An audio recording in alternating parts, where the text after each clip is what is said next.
Yeah, what up, what up, what up, what up, what up? What's going on, people? What's happening? Can you all hear me? Can you all see me? And now I wait until the comments pour in. So let's see. Let's see who we got in this chat right now. Okay, I'm seeing a lot of the homies here.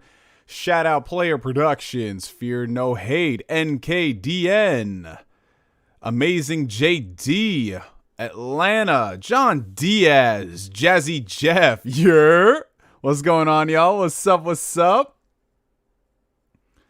How y'all doing? How y'all doing? Happy Monday, everybody. Can definitely hear you. Oh, well, appreciate that, Maddie. Thank you so much. Danix, what's good, brother? What's good? Oh, yeah, in all in good time, man.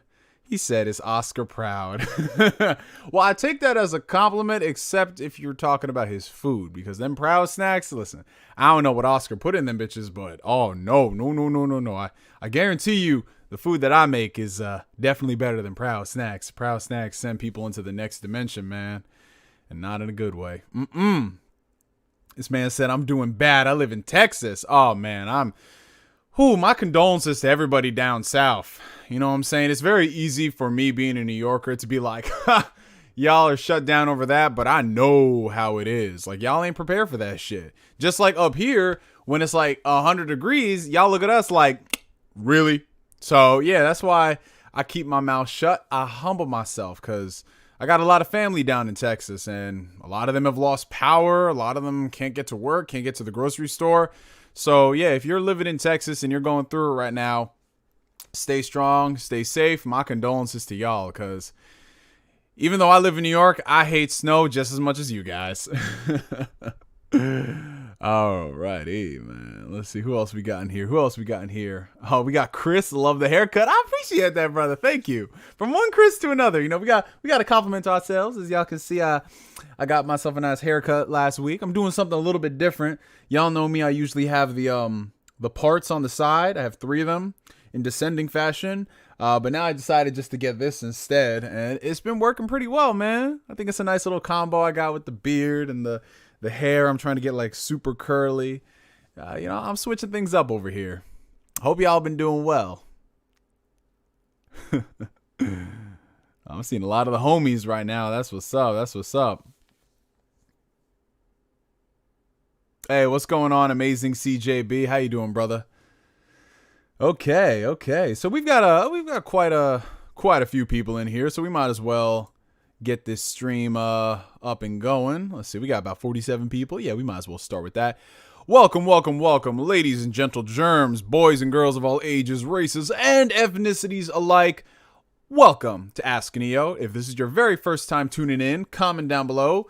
And for all the other regulars, you know what we're about to get into. Ask Neo is the somewhat regular / irregular Q&A series where you guys ask me any and all questions, and I try my best to answer them within a timely fashion. Asterisk right here, because y'all ask so many amazing questions, and to be honest, it takes me a long time to get through them, especially the really thorough ones. But yeah, this is our free flow Q&A. We don't have any type of structure to it whatsoever. We don't have any segments. I just chill here. Y'all got me for 2 hours, and we just talk about stuff, man. But before we dive into that, I do want to direct your attention to the comments, not the comment section, but the description box. That's where you can find a couple of links per interest. First things first, you know, all my social media outlets are there. So the Twitters, the Facebooks, the Instagrams, Twitch, especially the Twitch account, because we're going to be streaming a couple of games this week.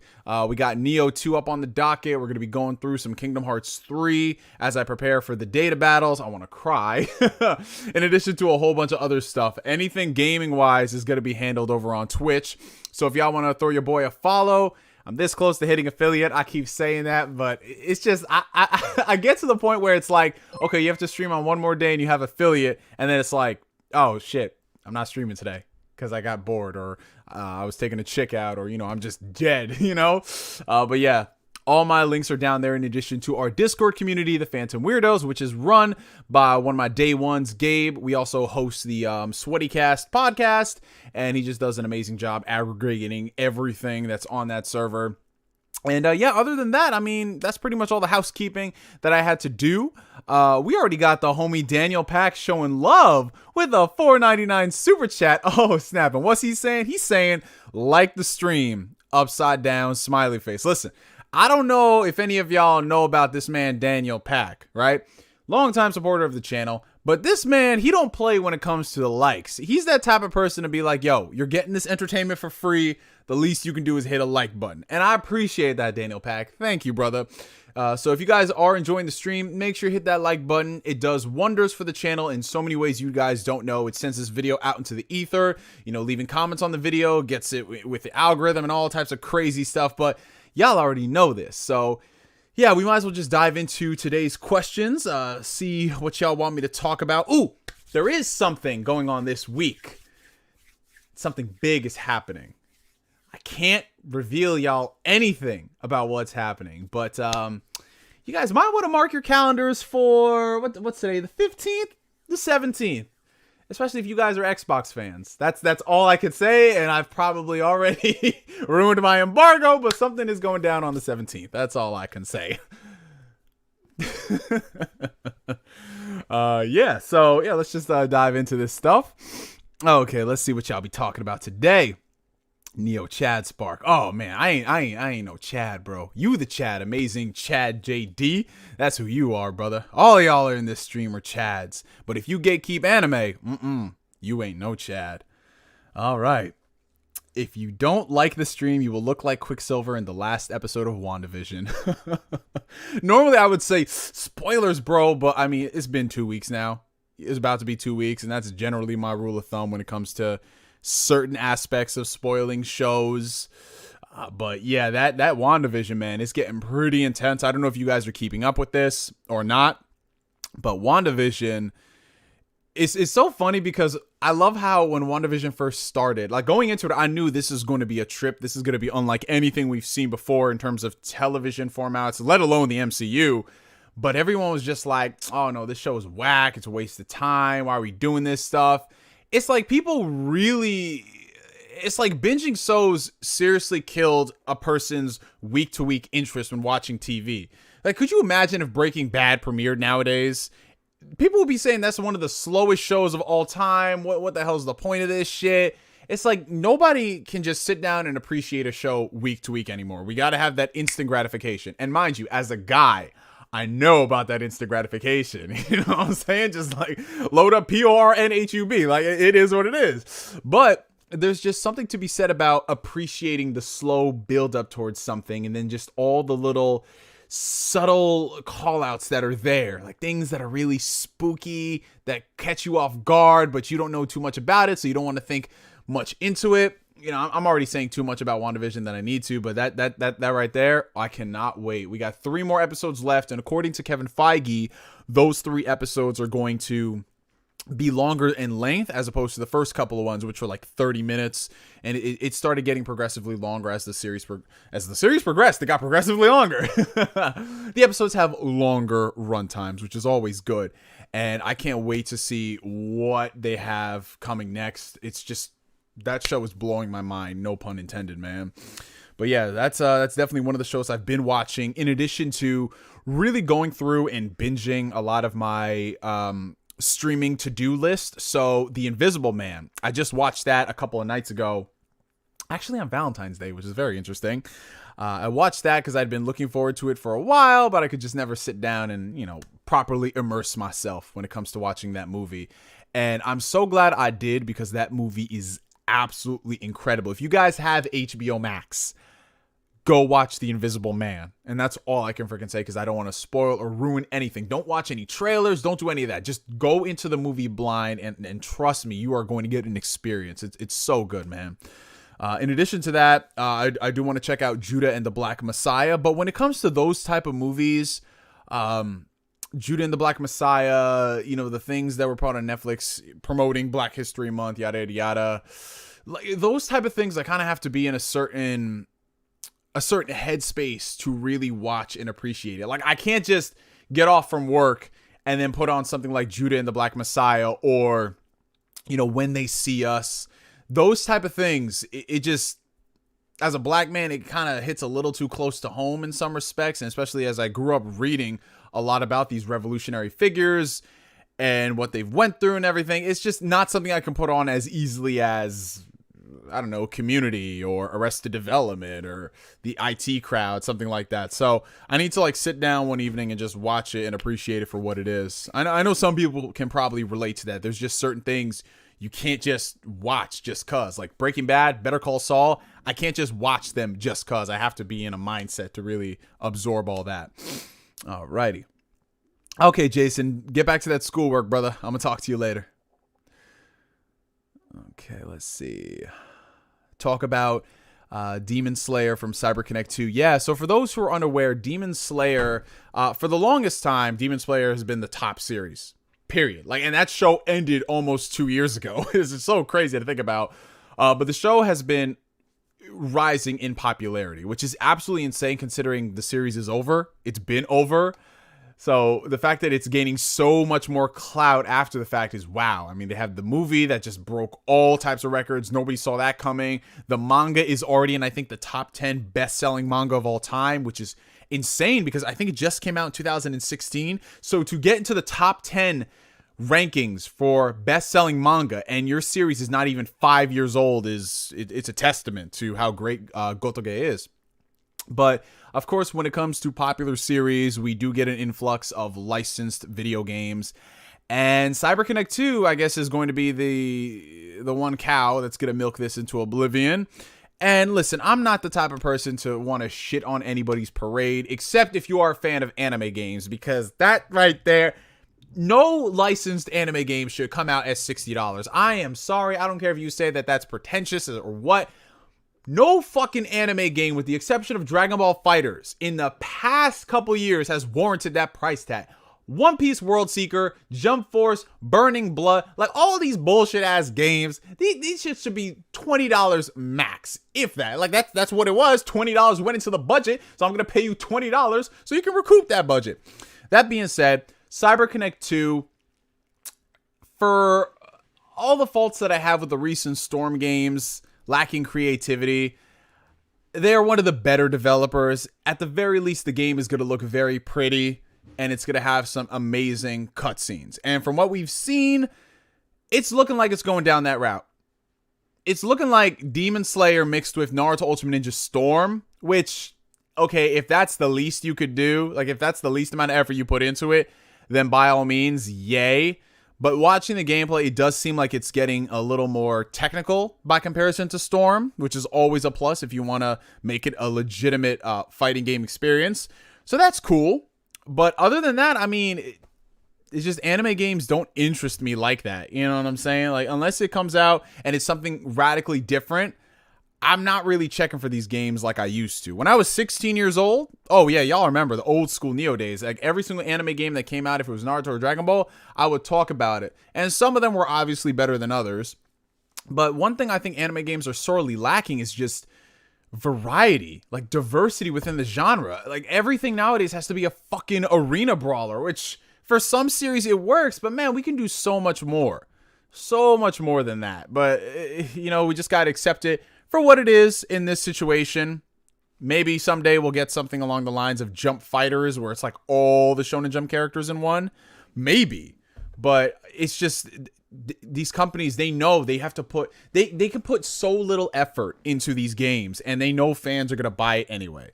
My Hero One's Justice somehow sold enough to get a sequel. Like these games, it's low risk, high reward. That's basically what it is. If they could just slap Demon Slayer, My Hero Academia, Jujutsu Kaisen is probably going to be the next game that comes out, and it's going to be trash, then yeah, they're going to do it, man. They are going to do that. But damn, if I tell you guys, I would love for them to mix some shit up. Like, are you telling me we cannot get a JoJo's Bizarre Adventure game from Ryuga Gotoku Studios, the guys who did Yakuza? Are you telling me we can't get a JoJo game that's a turn-based Japanese RPG in the style of Persona? Like, are you telling me we like the medium, the genre, whatever you want to say, we can't get those things? It has to be an action 3D arena brawler. Like, do you guys remember Dragon Ball Attack of the Saiyans on the DS? That was a strategy game with Dragon Ball, and it worked out pretty damn well. Like, whenever they experiment and they get some good studios on these games, we get some masterpieces. You know, like Dragon Ball Budokai 3. Like, that's one of the all-time best games out there. You know, there are people I know who play fighting games, and obviously they don't look at Budokai as like a traditional fighting game, but they still mess with that shit. You know what I'm saying? So I just think the anime games can be so much more than that. Now it's just, fuck. Let's all try to be Ninja Storm.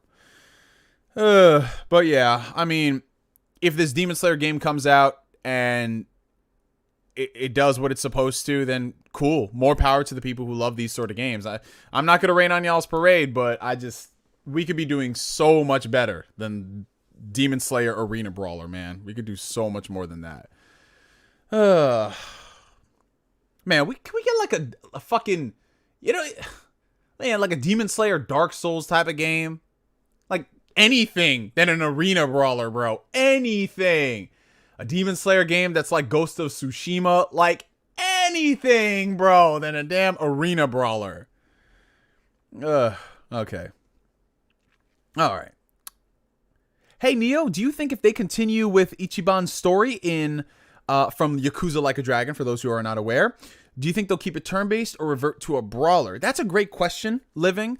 And I before I even talk about the story of the game, because I want to finish it before I give my full piece, I would love for the studio to keep experimenting with different genres. I love Yakuza. I have like a mini shrine over here dedicated to this franchise. I own every single game that is released here, save for Yakuza Dead Souls, because that shit, ugh, I'm not touching that again. But when a lot of people looked at Like a Dragon, they looked at that and they're like, oh no, I don't like this. They need to go back to doing the brawler formula. And the brawler formula, it works. But guys, if you played through every single Yakuza game in a marathon, save for maybe 1 or 2 entries, it's basically, you've been there, you've done that, very, very formulaic. You know, I like the fact that they experimented with Like a Dragon and they did turn-based JRPG. And in some respects, I enjoyed it more because it was a turn-based RPG, because it's something different. They're flexing their creative muscles. And I don't want them to do the Sega Sonic team approach where they have this interesting idea. It might not be perfect, but they scrap it because of the backlash and they go to do something else. Like, can you think of how many potentially great sequel games we could have gotten to mediocre Sonic games if they just took the feedback into account and they doubled down and made a better game? Like Sonic Unleashed, for example. Yeah, the Werehog stages were not that great. The daytime stages were awesome, albeit really short. They could have made a sequel to that game and fixed all of those gripes, and it could have been amazing. It could have had the Uncharted 2 effect. So I don't mind them going ahead and doing another JRPG style Yakuza game if they're telling his story. Kiryu, like, listen, I love Kiryu. He's one of my favorite characters, but he's had his story. He's had his story over 6, 7 plus games. Like we've heard his story, and while Yakuza 6 might not have been the best finale for that character, I don't think we need to revert back to brawling.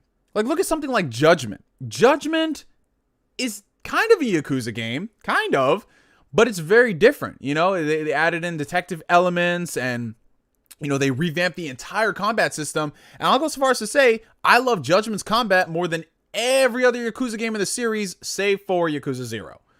So let them experiment. Let them do different things. I'm all for it, man. It's about time that they get out there and they go past their comfort zone. Yeah, if it ain't broke, don't fix it, and that works. But that's also how we end up with 42 different Assassin's Creed games, you know? Let's see. Oh, yeah. The story in Yakuza 5 is amazing. If you enjoyed 3, and here's the thing, Mist. 3 and 4 are actually some, in my personal opinion, every Yakuza fan is different. 3 and 4, in my opinion, are some of the weakest Yakuza stories. It's just a lot of the stuff that happened in those games, I'm kind of like, okay, this is cool, and it's Yakuza, so I love it by default.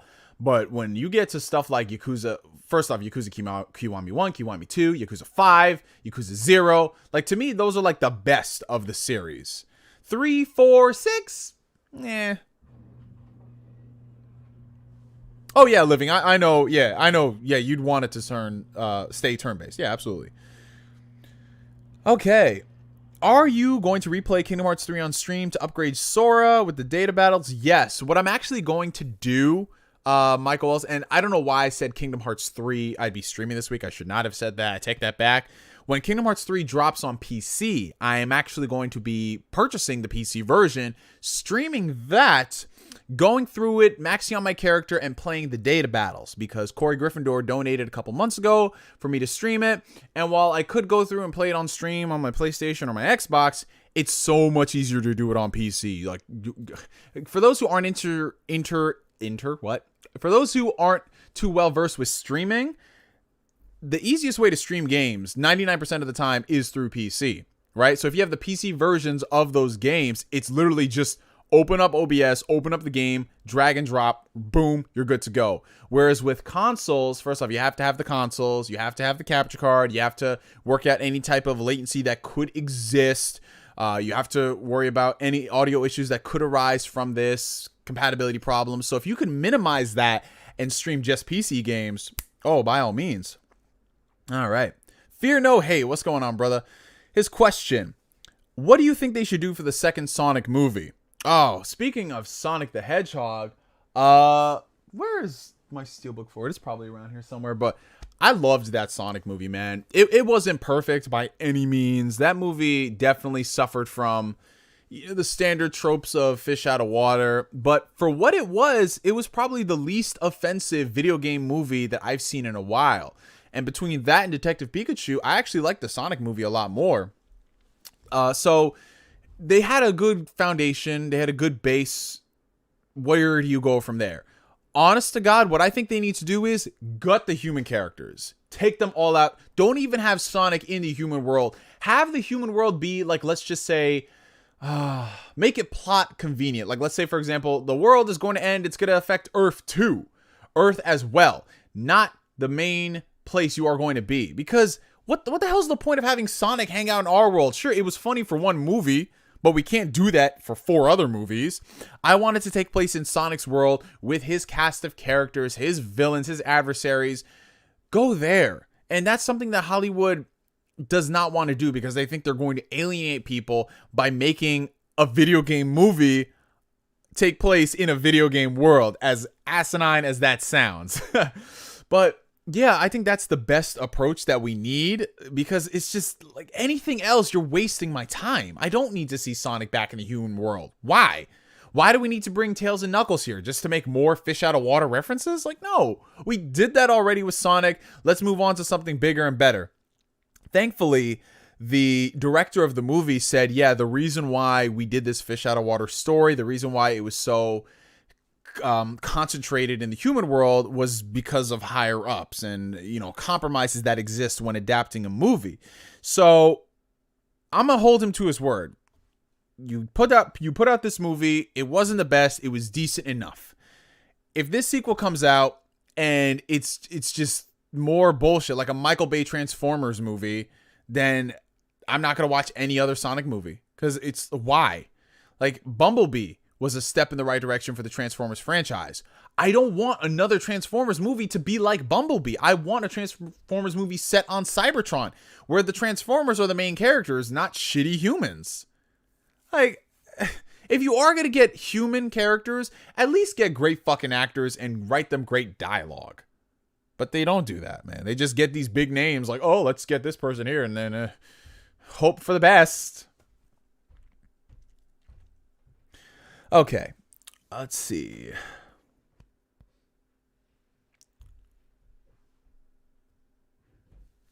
Have you heard about the rumors of Jason Momoa potentially voicing Knuckles? Yeah, I've heard about that, and honestly, I'm down for it. Why not? Go for it, man. Because Knuckles doesn't need to be like this well-acted character, and if you could just get Jason Momoa, I wonder what iteration of Knuckles are they going to go for? Are they going to go for more for the classic Knuckles, or are they going to make it like a hybrid combination of his Boom counterpart with the OG? Because Sonic Boom, I don't know if you guys have watched that TV show. That thing is so fucking hilarious, man. Like, even if you're not a fan of Sonic, just watch that show and just look at how not made for kids it is, man. It's dope, bro.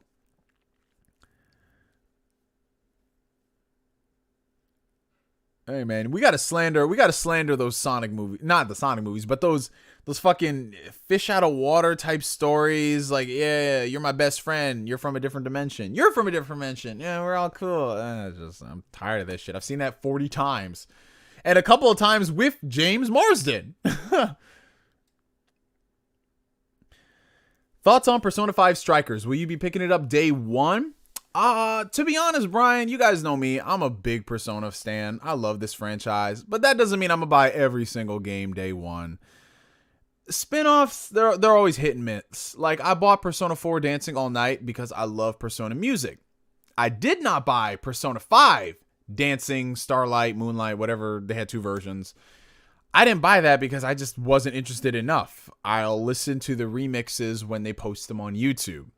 So for Persona 5 Strikers, even though canonically it's the next part of the story, the next chapter, I'm not that into Musou games to really care. And yeah, you have the Persona aesthetic, but I just, it's not my cup of tea. Musou games, I got nothing against them. If you like them, by all means.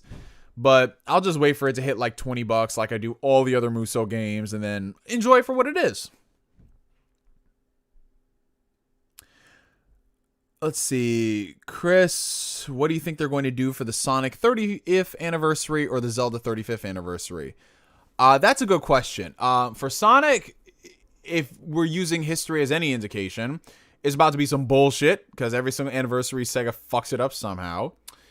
Zelda, on the other hand, I think Nintendo, just based off the recent track record, they're going to do a collection of Zelda games, and they're going to make that shit limited as fuck. So it'll be announced. You have 2 days to buy it. If you don't, too bad, so sad, it's getting delisted.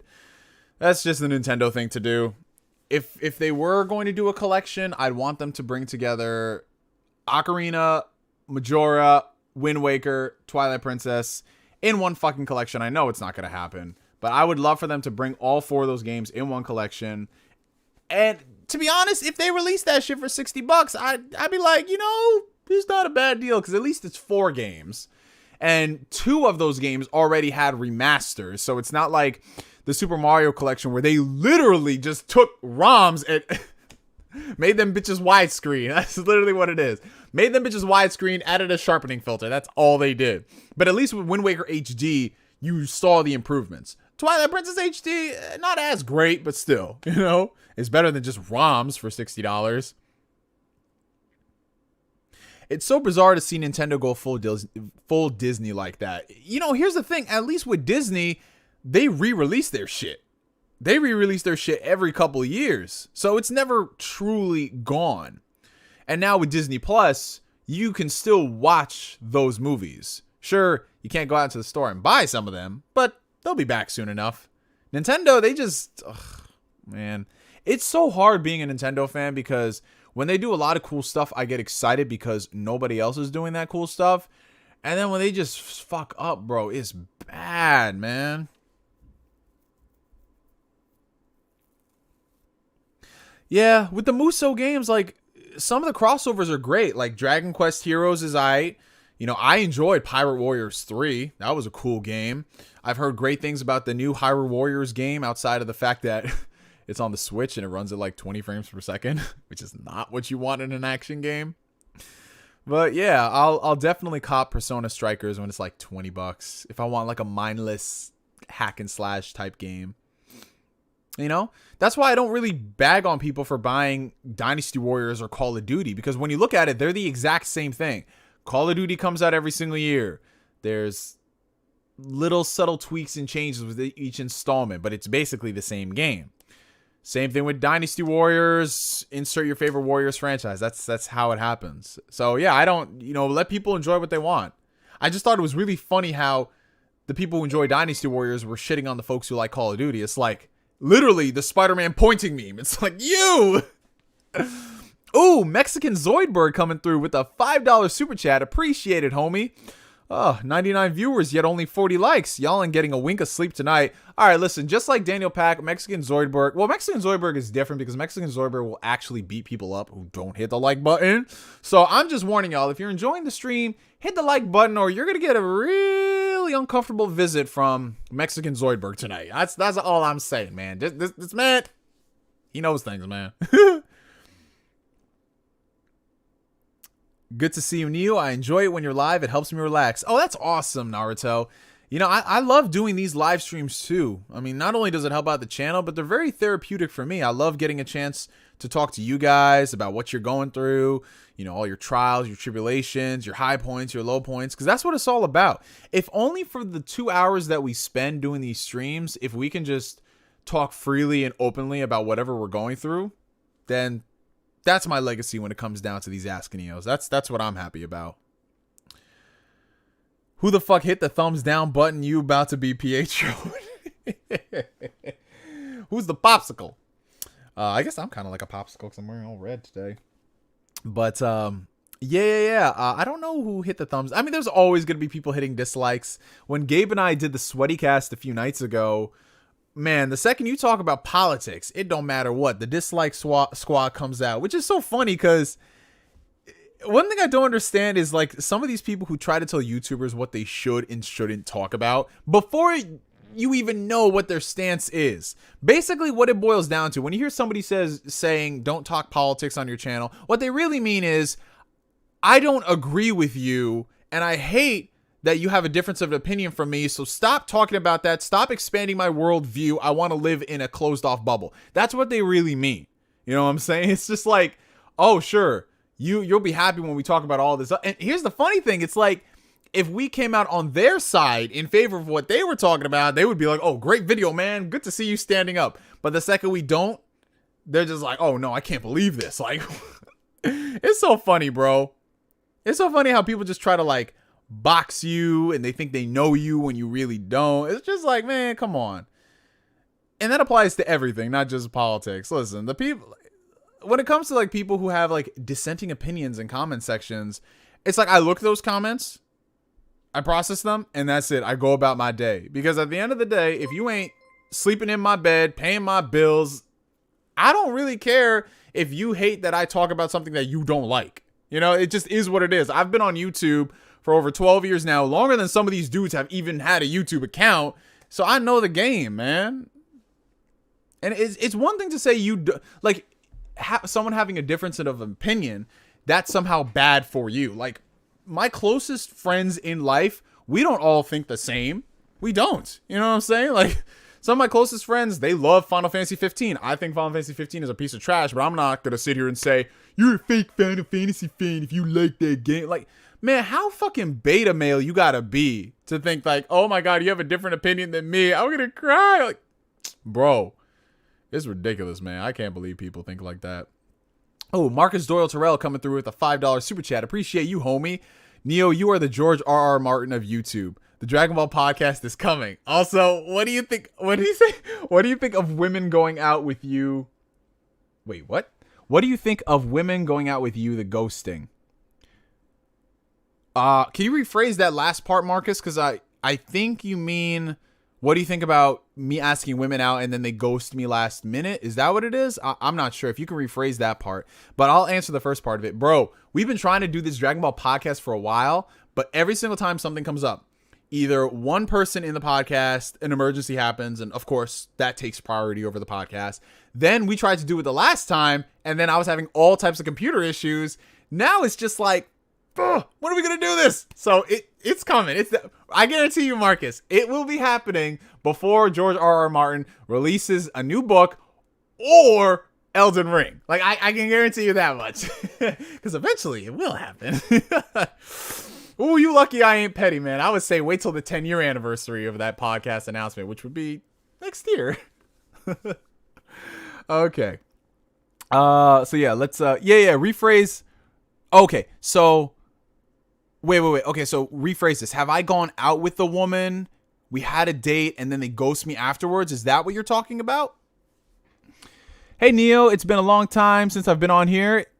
It wasn't because of you or anyone for my disappearance. I just needed to get out of the web for a while, but now I'm back. Thoughts on Kingdom Hearts Melody of Memories. Oh, it's always good to hear from you, Dark Walker. Hey, man, listen. Whatever you going through in life, it doesn't matter if you come to the channel or not, man. I want you to be good. I want Dark Walker, and that applies to everybody, because I know some people, they feel bad about not being in tune with their favorite content creators, which is very weird. But listen, we all got shit we got to deal with in life, and the one thing I always preach is to focus on yourself and your well-being and what makes you happy, you know, like, because this shit ain't easy. Some days are better than others, but the important thing is that you guys keep taking more steps forward and back, and that's all I care about. So if you needed to take some time from the internet to reflect on it, then by all means do what you got to do, brother. But as far as Kingdom Hearts Melody of Memory is concerned, again, like when it comes to most spin-off games, I'm very selective about which ones I buy. And while the idea of a Kingdom Hearts rhythm game is something I've always wanted, I can't justify spending more than $20 on it because I'll listen to all those remixes on YouTube. So yeah, I mean, it seems to be a fun game for people who have purchased it. If you're a diehard Kingdom Hearts fan, more power to you. But me, myself, and I might. Alrighty, let's see. Okay, so to answer Marcus's question, what do you think about asking women out on dates? You go out on dates, and then for whatever reason, they ghost you afterwards. Honestly, bro, just keep shit moving. That's it, man. That's fucking it. Like, I've been on, since I broke up with my girlfriend back in the summer, I've been on so many dates. So many dates. And some have gone better than others, and they've progressed to the point where, we're in contact as more than just friends. Others, we had one date and then it just fizzled out. It is what it is. That's just part of life, man. Going out on dates with someone, you can't put all your eggs in one basket. When you go out to date, you should go out expecting that, okay, I'm going to have a nice time, right? And if you have a nice time, great. If you don't have a nice time, great. You just keep shit moving. Like, there were so many dates I had where we had a great time, great chemistry, what have you.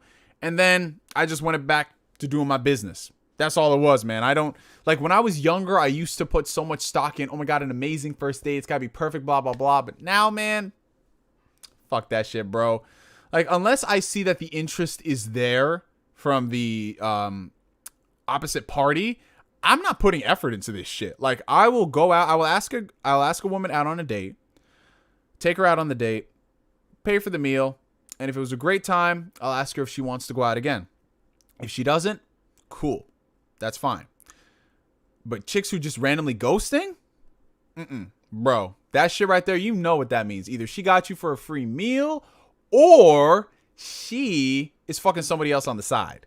That's what it is, man. You might be the side piece, now that I think about it, bro. So yeah, don't worry about that shit, because I can guarantee you, if a woman is interested in you and you've put all the signs out there, the feelers that you actually want to court her and not just fuck her, because there's a very big difference, right? I've courted women and I've also fucked women. Very big difference between the two. And the way you approach both of them, you have to approach it a certain way. But if she ghosts you, then whatever, man. Like, move on to something else. Especially if you're the side piece, that means she cheating on you when she has another nigga. And just wait, bro. How long do you think it's going to take after you run game and you get into a relationship with her? How long until she does the same shit with somebody else? So, yeah, man. Don't worry about that shit, bro. The best piece of advice that I ever got when it comes to dating multiple women, because right now I date multiple women. Like, we're not exclusive, but we go out to eat. We have a good time. Some, but other than that, man, I'm just minding my business, and that's it. You don't want to go out there and whatever. Like, Toma says you got ghosted for a reason, and yeah, that could be it, man. That could be it. You could get ghosted for whatever reason, and that doesn't necessarily mean it's a bad thing at all, bro. If you got ghosted, a lot of people say, oh, it's because you were this or that or whatever. Bro, sometimes the chemistry just might not be there, and it doesn't matter how big your bank account is for some women. For some women out there, if there's no chemistry or it just feels awkward, it is what it is. Likewise, you could go out on a date with a woman and she's feeling you more than you're feeling her. It is what it is. But I don't really ghost people like that. I'm very respectable, being the child of God that I am. I just answer respectfully if they ask me, I'd really like to see where this goes. I tell her straight up, listen, I'm just hanging out right now, enjoying company. That's how it is, man. That haircut looking fly. Oh, I appreciate it, Logic. I appreciate it. My barber, he definitely blessed it up last week, man. I appreciate that. Man, you were just like me. That's why I love your content. I love your... that's a typo. You said continent. I wish I had a continent. If I had a continent, we all squatted up over there. I just played Miles Morales, and oh my God, it's so good. Spoilers, is one of my favorite Marvel games of all time. Yo, Miles Morales, Spider-Man. It's so funny because everyone was saying, oh, it's just glorified DLC. That shit hit, bro. Especially the ending of that game. My boy Miles, they doing him justice. Would you play Little Nightmares 2? It's funny you bring that up, Kiba, because I just started the first Little Nightmares. It was free on Xbox Live Gold, and coincidentally, the very next day, my boy Maddie, I guess I won one of his contests where it's like first person to like this gets a copy of Little Nightmares for PC. So I have it for PC too. I just have to go ahead and finish that. But I have heard good things about the first game in addition to the sequel. So I'm excited to see what happens when I eventually play it. Something for her to post on the gram. She probably ain't want to stay home for Valentine's Day. Yeah, that's the thing, fellas. Listen, I know a lot of y'all are very impressionable. So you just look up to people when it comes to advice and things like that, especially when it comes to women. But guys, listen, know your worth, right? Focus on getting your money up. Focus on getting your body right. Focus on getting your tempo right. Focus on getting everything in check. Don't be chasing all these women just to chase, man. Have fun. Definitely have fun. But don't be acting thirsty out here and desperate and just taking chicks out just because maybe they might give you some, something. It's a fucking blowjob. That's what a lot of guys want. They just want their dick sucked, man. And listen, I'm guilty of that shit too. But I don't come off like that. You know what I'm saying? Like, I go about my business. I handle all that stuff. And if I'm interested in hanging out with a woman, I express my interest. But some of these dudes, they just be making it their livelihood. Like, oh, I want to smash a different girl every single week. Bro, first off, that's disgusting as fuck. Number one, because you don't know. Like, first off, if just any random chick will let you smash immediately, that's yeah. Did you enjoy Mario 3D plus Bowser's Fury? I have not played that yet. It's on my list, but knowing Nintendo games, it's not going to drop in price for 30 years. So I'll play it. You know what? My grandson will play it. I'll play it with him then. Damn, 30 years from now, I'm going to have grandkids? If I have grandkids by 58, that's wild.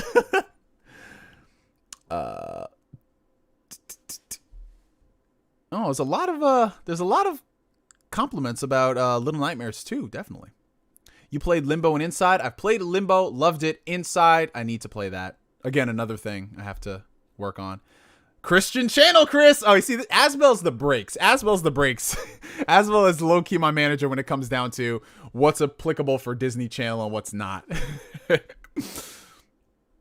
Dudes be out here slinging more penis than they clean dishes. Hey, yo. Facts, though. Let's see. There was a really good comment someone said. Okay, my homie Pierre said this.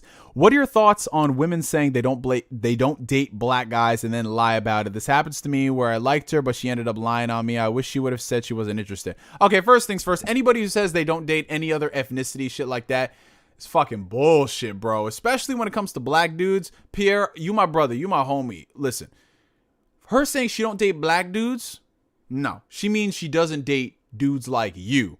That's all it is, brother. I'm not trying to be mean, but that's all it is. Because I guarantee you, if there was another nigga who had a little bit more swag than you and he was running game, she would talk to him. But for her to say she doesn't date black guys, like, bro, first off, what? Like, we the forbidden fruit, man. But seriously, that's some cornball ass shit, man. Can you imagine just Gris is live. Hey, what's going on, Adam? What's up? Like, bro, women who are like that, you don't need to even worry about it. If she says she don't date black guys and she lies about it, she's got some issues, man. You want to stay far away from that chick, man. Far away, bro.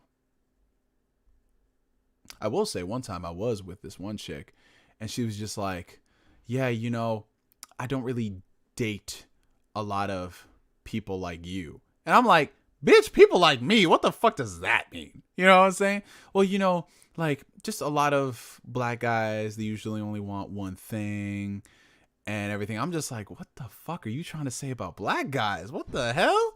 Like, mind you, I wasn't dating her. I was hanging with her, right? Friend of a friend of a friend of a friend and all that stuff. And I was like, damn, son, that's just wild. You know what I'm saying? Guess what fucking happens next week? She hits me up. Damn, Christian YouTube channel, Chris. Come on. Christian YouTube channel. I'll save that story for later. If my ethnicity turns you off, then kick rocks. I know my worth as a man, whether it's color or not. Yeah, it's just some dumb shit, too. I will get to the Snyder Cut question in a second, but somebody asked a really good one. Something about marriage. I'm trying to find it. Where's that marriage question?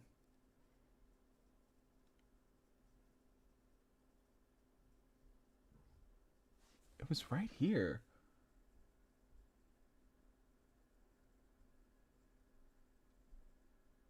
Oh, here it is. What's your take on marriage? Do you think you need to live by yourself to have a wife? What? Do you think you need to live by yourself to have a wife? I don't understand that. But yeah, my general thoughts on marriage, hey, if that's what you want to do, cool. If you don't want to get married, cool. That's my basic answer. I know people like to get into this whole commentary about how if you live in this country, marriage is a diabolical scheme. You know, it's all contracts, tax benefits, shit like that. I don't look into it like that. I just look at it as two people who want to come together because they love each other and they want to make it forever. Or forever isn't maybe not the right word considering the divorce rate in this country.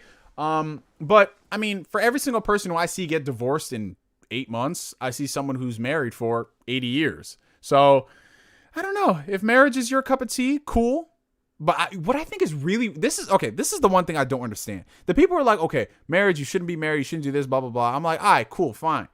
But then again, these niggas will be with a chick for 30 years and they literally are only with her because they could just walk out at any moment's notice and then come back. Because when you get old, you can't really be run a game like you used to. You know what I'm saying? Like you retreat to the people who you know. So I think it's mad weird when people say, no, marriage is a scam, it's a scheme, blah, blah, blah. But then you just say you want to be a fuckboy. That's all it is. Because when I get married, you know, depending on how shit goes in my life, I'm protecting all my assets. I don't give a fuck. Like when it comes down to me in a relationship, if this chick isn't with me building it, right, which at that point she is a partner in it, she's not just reaping off my benefits, I ain't gonna lose my shit to nobody.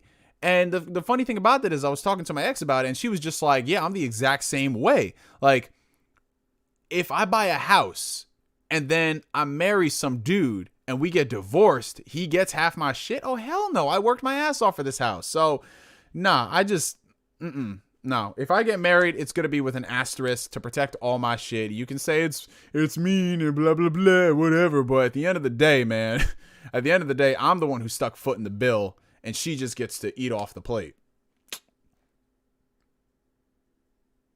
Alrighty, so the homie the Marcus Doyle came through with a $2 super chat. Appreciate it, brother. People are too in love with the honeymoon phase. Yes, the honeymoon phase, and listen, I understand that shit. The honeymoon phase is great. You guys are learning about each other. You know, you're doing all this couple shit. It's just so dope. But at the same time, you got to realize that honeymoon phase is just a phase, and relationships are work. You know, like if you don't have communication in the relationship, I think that's why it's destined to fail.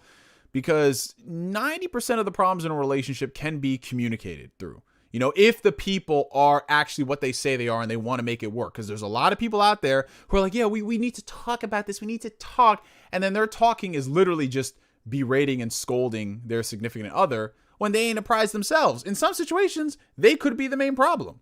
So everything in life requires nuance. You know, it's not as black, white, dogmatic like people say. Yeah, Asbel, she hit me up a week later. I just, man, Asbel, you're tempting me, bro. It's a family-friendly channel. Tell him, Danix, family-friendly channel. Sup, nerds and weebos. Oh, what's up, Corey G? How you doing, brother? Yeah, no worries about that, Pierre. I'm here to offer my advice. That's all. And it's not even advice. It's just my life stories about what I went through. You know what I'm saying? Hey, Mr. Platnik, what's up, man? How you been? So, outside the bedroom and all those mad skills you have, what are some aspects you value most in an authentic, life-fulfilling relationship? You see, Mr. Platnik is always asking these cool questions, bro. So aspects that I really value, and like I said, your mileage may vary, so the things I value, a lot of people might not. But one thing I really do value is independence in a relationship. My significant other has got to have their own shit going on. Their own job, their own money, their own interests. Whatever makes them happy. I want them to have desire and drive and passion. Because if they don't, it's literally, it's like they're leeching off of me like a parasite. I can't with that shit, man. That you have to have your own life outside of the relationship. And it doesn't matter if your life is completely different than mine. Like the previous relationship I was with my ex, we didn't have anything in common outside of eating. That's the only thing we had in common. We didn't watch the same shows. She was not a gamer. You know, she wasn't into the gym like I was. But you know what? She had her things that she loved, and we bonded through that. So she loved running. She competed in a half marathon 2 years ago, and she got great time. So we bonded from that. We bonded for our love for eating and finding new spots. We bonded for just like having good conversations and becoming interested and learning and stuff. She taught me a lot of stuff about personal care, you know, like facial care, things like that. Things that, you know, a lot of guys don't talk to other guys about, which is very strange. So yeah, we didn't have a lot of interest, but we came together because we had the synergy in the relationship was great. Another thing is, I really do value you just being like one with yourself, like at peace, not really trying to be too serious about every single thing in life, having some dark humor, sarcasm, things like that. Because I've been seeing some people's relationships and I'm like, you guys are not compatible at all. Like, where's the, like, if I can't crack a funny joke about something, like me and my ex, we would be cracking all types of dirty jokes when we hang out with our friends. And everyone is just like, yo, y'all wild as fuck for that shit. But it's fun. You know what I'm saying? What else do I value? So I value having your own shit together, being yourself. I also value your word being your bond. So don't say something if you don't mean it. So let's just say, for example, right, if there's a problem in a relationship, whatever it could be, small, minor, large, big, whatever it is, if I look at you and you look like maybe there's a problem going on and you want to talk about it, if I say, hey, is there anything wrong? Don't tell me, no, it's nothing, it's fine. Because you want to know what's going to happen? 6 months later, they're going to blow up on your ass randomly on a Tuesday morning when you're having the best fucking morning of your life, eating your pancakes and your waffles and your oatmeals and your orange juice and all that shit. And it's just like, why are you bringing this shit up 6 months later? You know, I'm that type of person who, if you have a problem with me for whatever reason, if I said something that hits you wrong, my instinct is not to be, oh, you're just so fucking sensitive, blah, blah, blah. My instinct is just to listen to you. And then from there, defend my stance. Maybe it was a miscommunication. Maybe it was whatever. That's the type of person I am. So I hate niggas with egos. Like, niggas with egos is just getting on my damn nerves, right? Egos, people who try to do guilt tripping stuff. I mean, that's part of the reason why me and my ex aren't together anymore. She did that guilt tripping shit, which I'm like, no, I don't play this game. Yada, yada, yada. Other than that, what else do I value? I mean, I feel like that's basically it, though. Like, if you can have compassion, understanding, you know, I feel like most relationships are going to work out. A lot of them don't because of, like I said, communication issues, and just people not being able to take criticism. So, like, for me as a guy, I value personal it's so weird because it should be the other way around. As a guy, I value personal hygiene. I do. So everywhere I go, you know, I make sure I have deodorant. I make sure I smell good. I don't need to wear a bunch of expensive cologne. I just smell good to women. I don't like if I can't tell you, hey, you smelling kind of bad down there. If I can't tell you that and you get so fucking offended, why are we in a relationship? Because the point of being in a relationship is for us to end up being married, especially the older we get. I'm almost 30, you guys.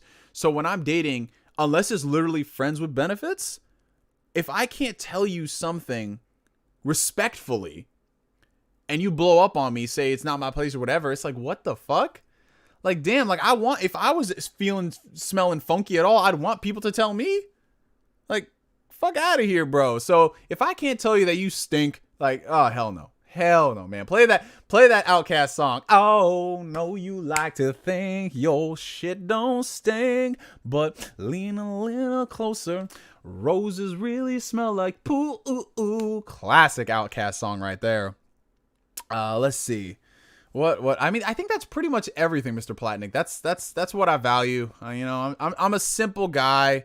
You know, I like my women to look pretty, take care of themselves. They don't got to look like a supermodel. They got to be bad. And trust me, if your chick be looking like a legit supermodel or one of these Instagram baddies, 9 times out of 10, they've got crazy mental issues and it's not worth the headache. I'm just filling you guys in. Everybody wants an Instagram baddie or a gym baddie, and chick like, get with the girl who's all right up here. That's all I can say. All right up here and all right over here. Because that physical shit is yes, I do want, okay. So yes, I do value people taking care of their mental health and all that stuff, but you gotta also take care of the physical too. You know what I'm saying? So yeah, you have to take care of your hair, your skin, your nails, your weight. Like, people say I'm so savage when I say this, but I'm like, I will not date a woman who weighs more than me. And they're like, oh my God, how dare you say that? That's very offensive, blah, blah, blah. I'm like, I'm 6'4", 220 pounds. Are you telling me I'm gonna date a girl who weighs more than that? and she'll be half my height? No. And it's like, if people can roast guys for being short, why can't we roast women for being overweight? And being overweight is something you can change. So it's either all okay or it's not okay when it comes down to preferences and standards. And yes, people have standards. Like women out there, I will never begrade a woman for saying she wants a guy taller than them. I don't begrade them for that. But she better keep that same energy if a guy wants a girl who's in shape. And not even in shape, just looks okay. But double standards. Double standards. You know what I'm saying? Like I got into it with one of my homies a few years ago. She was like, I posted basically something along those lines, and she was just like, oh my God, you can't say that, blah, blah, blah. And everybody just dragged her. I'm not even talking about just guys. I'm talking about girls too. They was just like, no, bitch, you can't have it both ways. Like, that's one thing I do love when women come in here and they just be roasting other women. It's the funniest shit. Height is not easy to change. You can't even change your height. That's the thing. Genetics. That's all your height is. That's all your fucking height is. Oh, we got a $5 super chat coming in from one of my homies, one of my day ones, Saeed Johnson. What's going on, brother? Most people think they missed out on relationships because of the scenario that they imagine in their heads. Oh, that's another thing as well, Saeed.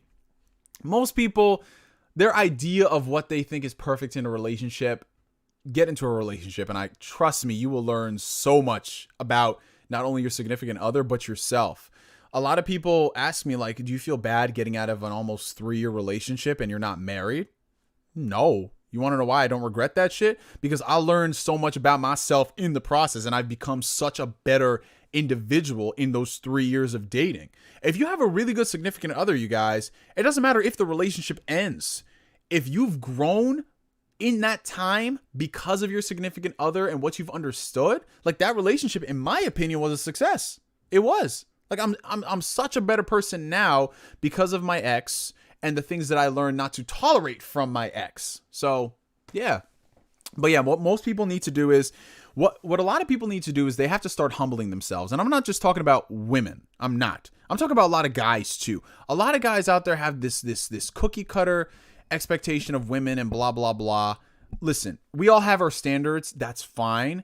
But some guys be coming out here and they be acting so fucking weird. I don't want my chick talking to other men. I don't want my chick doing this. I want my chick doing that, blah, blah, blah. I'm like, bro, come the fuck on now. It sounds like you're the insecure one. Because I look at it like this. If I'm in a relationship with a woman and there's any type of trust issues on whether she may or may not be cheating, I dump her ass right then and there if I find some proof. If there's legitimate proof that she's acting kind of shady, her ass is out the door. Because if you can't communicate with me on certain aspects, you're done. That's it. Like, communication is key. I afford you the niceties and the honesties and the benefit of the doubt. But if shit's starting to look really weird, you know what I'm saying? Like, my ex, for example, as good as I said that last relationship was, she could not believe that I don't talk to any hoes or I have any side pieces. Because unfortunately, the game has gotten so fucked up that a lot of people assume that you're cheating. And I'm like, no. And that's a very toxic thing to say in a relationship to somebody who, like me, you know, my word is my bond. So if I say I'm with you, I'm with you. I'm not talking to other women. I'm talking to them in a platonic way, but not in a, ayo, shorty, what you doing? Like, you know, that type of shit. So that was something that me and my ex had to get over. You know, she had these weird insecurities of herself that she imbued onto me, thinking, oh, he's probably going to cheat on me and blah, blah, blah. I'm like, no, what the fuck? Like, I wake up, I go to the gym, I go to work, I come home, I sleep, I wake up, I play video games, I go grocery shopping, I run errands. Like, I am a very simple dude, you know? Everybody in my life knows where I'm at. It's one of like 5-6 different places. So I don't really got time to be dropping dick off like that. You know, now I do. But before, no, if I'm in a relationship, I'm a committed man. Yeah, no worries, Maddie. No worries. I try my best to give people insight. Like I said, you don't have to take my experiences for anything. These are just my experiences and I'm relaying with them. Oh, Colin, what's up, my boy? Colin's he has a great comment. He says, I don't mind my woman if she has a little bit of meat on her bones. And trust me, any women out there, listen, guys prefer women who've got a little bit of meat on their bones. You know, didn't Shikamaru said that? He said that shit, right? He was like, yeah, guys prefer women with more meat on their bones. I do too. You know what I'm saying? Like, you got to have a little something because I can't cuddle a fucking skeleton. I'm fucking sorry. I'm a big dude. I need a bigger woman. Not a woman that's 240 pounds, but I need someone who's, like it. I like something to grab onto. That's it. All right. Yes, we are going to talk about the Snyder Cut in 1 second, you guys. I love all this because we don't get time to talk about this shit like we do. Are you guys enjoying this stream? I know a lot of people probably came in here thinking, oh, you going to talk about something Xbox or PlayStation related? I love talking about this shit because we don't do it. We have a $5 super chat coming in from Playboy182. These women sensitive about what's between their legs. You can't tell them it's a fish fry and expect no backlash in return. Listen, I get it, Playboy, but I try my best to do it very respectful. I try my best to be like, hey, listen. But on some level, bro, you gotta have that honest to God conversation with your significant other about those things, especially when it's sexual, right? So listen, I feel y'all in on my life. Y'all might say, it's a little too much or what have you, but I know somebody's gonna relate to this shit.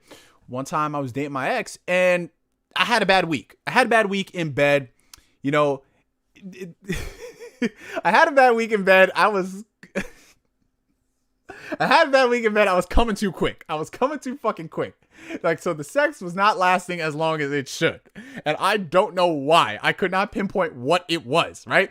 I was thinking, is it something I ate or am I nervous or something? I had a bad fucking week. I was coming too quick and you know how that shit is. So, as a guy, I want to make sure that the woman is fully satisfied. So, yeah, I did what I could with the strokes and then fingers went to work. But, at some point she had to talk. She's like, is there something wrong with me? What, you don't want to, do more of that? And I said, listen, it's not even you at all. I'm having a bad week. I don't know what it is. And she's like, oh, okay. Well, I'm glad you told me about this because people get really self-conscious. If she told me that my dick game was whack, I would feel inadequate. I was like, oh, gosh, I thought I was doing good with the strokes, but apparently not. So if you really love somebody, you're going to be honest about those things,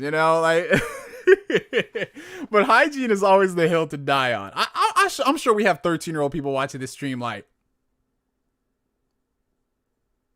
I haven't even taken sex ed yet. Well, you getting sex ed now.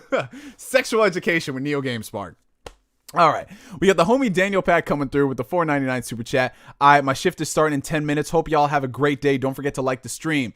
Thank you, Daniel Pack, for your support, brother, for telling the folks to like the stream. I hope you have a great shift at work, my man. And, everybody give it up for Daniel Pack. He coming in here. He always blessing the stream and reminding y'all to like it. So everybody give it up for Daniel Pack. Everybody. By the way, who's at work watching the stream right now? That would be hella hilarious if somebody walks in and they hear us talk about fucking weak ass weeks and pull out and shit. All right. Okay. I like something to grab onto. NeoGameSpark 2021. Oh, no. I mean, it's true. For me, when people always ask me, yo, do you like tits or ass, bro? I'm an ass man myself, man, because, it's just tits are cool, but what the fuck do I do with those? It's nice, but what the fuck do I actually do with those? I can't do nothing. Neo is a genius. He is Black Dumbledore. So I was watching Harry Potter. Y'all are killing me, man. Hey, listen. Thick thighs for the guys. That's how it is. All right. So real quick, before we pivot, not a bad day, a bad week. Listen, I'll be honest with y'all. I'm be honest. I don't care if people say, whoa, homie, that's a little too much, but I don't want to be like any other content creator who can come up here and talk about the 88th rumor this week about Xbox buying a studio. I would rather come on here and talk to y'all about, how to improve your stroke game. What the fuck I'm going to talk about? Xbox might be buying Techland or some shit. Yo, that's how you kill an erection. Just talk about rumors about what studios X company is going to acquire. Why do I have you on blast in my living room? I don't know, Roosevelt. I don't know. Yo, the first thing I hear when I come up here was I was coming too quick. I'm crying. Yo, I'm telling you. Listen, I'm pretty sure some of y'all can relate to this. I am pretty sure. Advertisers, y'all know what you signed up for. You clicked on my face, as Dave Chappelle said. Somebody's gonna clip this shit and put it on Twitter. I know, but at least give the context. All right, Marcus Doyle coming in with another $5 super chat. Appreciate you, brother. He says, here's some advice. If you know you're going to be making love, the key is to rub one out an hour before to get the sensitivity out of you. Well, here's the thing, bro. I don't know. Your mileage may vary as far as that's concerned, because I've tried that, but then when I try having sex, man, I'm just not into it as much. Like, it's great for her, but me, myself, and I'm like, You know what I'm saying? So I can't do that. I can't do that. Oh, man. Y'all are a trip, bro. Haven't been in a relationship in 9 years, went through some things, let myself go, lost all confidence, just trying to take care of me before I try again. And that's important, brother. Yeah, the important thing is to make sure that whatever happens in your relationship after the relationship is just to make sure that you're okay. Because for all the good you can get out of relationships, shit can really fuck with you so much, especially if there's a lot of unrequited stuff in the air.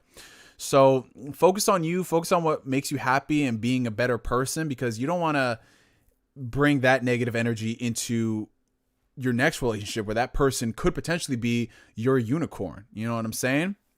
But at the same time, don't beat yourself too much up. Don't beat yourself up about it too much, because we all go through shit. Trust me. Like, people look at me and they think, oh, Neo, you've got it all together. No, I've had some really dark days. I had a lot of dark days last year. And the important thing was just to talk about them with people you love and just keep taking more steps forward. That's all that really matters. But yeah, let's just to pivot a little bit before the advertisers come in and watch. Let's talk about the Snyder Cut trailer, you guys. Yes, for those who are unaware, Zack Snyder has been hard at work over the past couple of months working on his version of Justice League. The version that we got in theaters a few years ago was this weird Frankenstein abomination of part Zack Snyder's vision, part Josh Whedon's vision, and then part Warner Brothers corporate interference. So basically, it's a movie made by a bunch of people that it appeals to nobody, right? And in a weird move that just, I never thought this would actually happen, the Snyder Cut is a thing. AT&T and HBO Max are fronting the bill for this. It's $70 million for Zack Snyder to go back, finish up the special effects, film some new scenes, do some reshoots he never got to do, and basically make this the movie that he wanted to make. And for that, I'm really happy for him, because even though I do not like Zack Snyder as a director, even though I enjoyed Man of Steel, I agree it had a lot of problems, I'm not overall a fan of his style of filmmaking. That being said, what Warner Brothers did to him was absolutely ridiculous. Basically, to put into perspective, you guys, because of the backlash of Batman versus Superman, they told Zack Snyder to retool Justice League while he was filming it. I don't know if any of y'all know about the production of film, but for the most part, how you want the movie envisioned, like the scripting and all that stuff and everything, is done beforehand. They make sure they go through a lot of pre-production to get all these things done. When you tell a director, okay, we have a bunch of new notes for you and you want to change all this stuff while you're filming it, instead of pushing back the movie, they force this man to do all that stuff. That is, regardless of what I think about him and his movies, the quality, that is really fucked up, right? So for him to go from making the movie he wanted to make to not making the movie he wanted to make, retooling the movie on the fly, then of course there was the tragic passing of his daughter. She committed suicide. He wanted to finish the movie. Warner Brothers used that as an opportunity to say, no, we're sidelining you, to bring in Joss Whedon because he's the Avengers guy. And he'll make the Justice League movie that will make $1 billion, right? Yeah, totally. When the movie comes out in a few months. So yeah, for him, in terms of getting to make the movie he wanted to make, by all means. And it's going to be a Zack Snyder movie in every single way, shape, and form. The runtime is apparently clocking in at 4 hours. There's a bunch of new scenes in there that wasn't in the Justice League that we saw in theaters.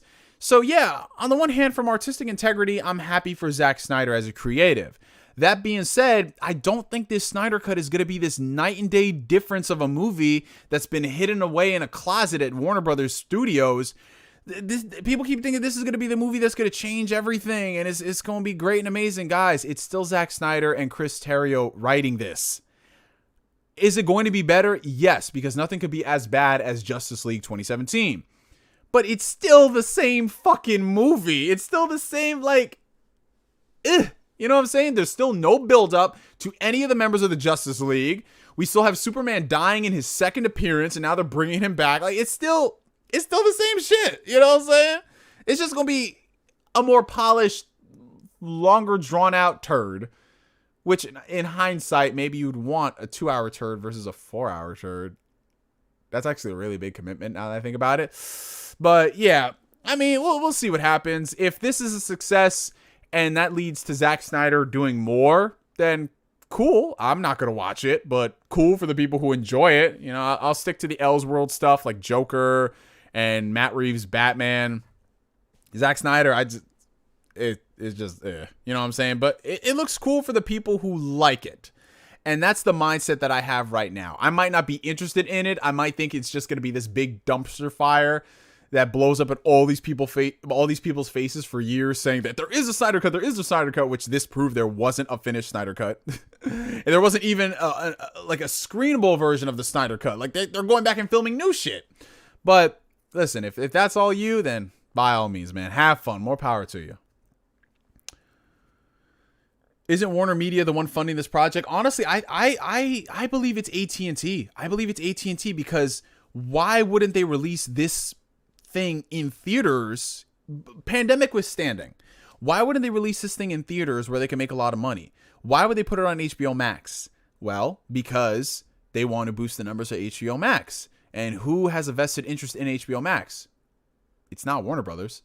It's AT&T, the parent company, because AT&T, being the tech company they are, they see the writing on the wall. They want streaming to be the future. They don't care about theatrical releases. They don't care about DVD and Blu-ray. They just worry about you staying subscribed to that service. And if it means they're going to go out there and give Zack Snyder, they're going to cut him another check to do, I don't know, Justice League 2. And they're going to do that if it means more engagement. All right, let's see.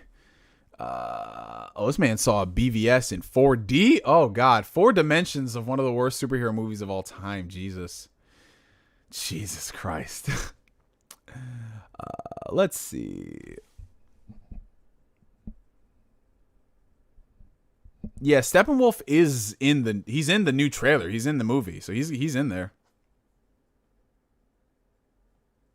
What even is DC's plan for these movies? DC does not have a plan. Until we start seeing a good string of movies, they don't have a plan. Right now, they're just throwing everything and hoping something sticks. They're praying something sticks. There's no DC universe, you guys. It's just, let's try to make good movies that don't offend half the audience. That's all it is. So we're never going to get that. We're never going to get the Justice League cartoon where you have all of these characters just intermingling and doing all these things. We're never going to get that. We are never going to get that from DC. And it sucks. It really does, because it's like we have so many different continuities going on. We have the Zack Snyder continuity going on. We have the Elseworld continuity going on. We have the Wonder Woman Aquaman continuity, which is separate from the Snyderverse, even though it was born from the Snyderverse. And now they're talking about them going ahead and bringing back all old Batman to do a Flashpoint movie, and that might be it just there's no type of coherent. They need a Kevin Feige. Walter Hamada is trying his best to make good movies, but unless you have a creative vision there to spearhead everything, it's not going to work out, you guys. We're never going to get the DC cinematic universe that is on the level of Marvel, where you can have DC movies and then have these characters show up in TV shows and have that shit feel organic. They're going to try to do that. But it's not going to feel like it's not like nothing is going to feel earned. At the very least, we're going to get a good product, but it doesn't feel like, yo, you built this shit, man. You know? I'm being honest, man. Listen, DC, they've been fumbling the bag for the past decade, bro. It is what it is. $2 super chat coming in from Mexican Zoidberg. Appreciate it, brother. Neo, have you joined the OLED gang yet? So, no, I have not. I'm still rocking my Sony X900H at the moment. I was going to return this for the LG CX. I really was. But I decided to stick with it and just wait for next year's model. Because if I were to return this TV, the hassle of taking the TV, bringing it back to the store, getting a CX, and then spending like an extra $300 or $400 on that, I'd much rather just wait for the new model to come out and then buy that when it goes on sale, and then maybe sell this TV to one of my friends or, you know, something else, because I'll have a newer shiny piece of technology, you know what I'm saying? As opposed to, okay, I could get the CX right now or wait for the new one. You know, that's my thought process. But I definitely do want to get an OLED because, man, I be seeing them shits whenever I go to the store. They're so fucking beautiful, man. So fucking beautiful. Alrighty. This man said Aquaman makes me wet. Hey, yo. No pun intended. Let's see how many people got watching. We got 117 people watching. That's what's up. If y'all are enjoying the stream, make sure you hit that like button. Share it out on social media. I do appreciate that. Okay. Let's see what we got.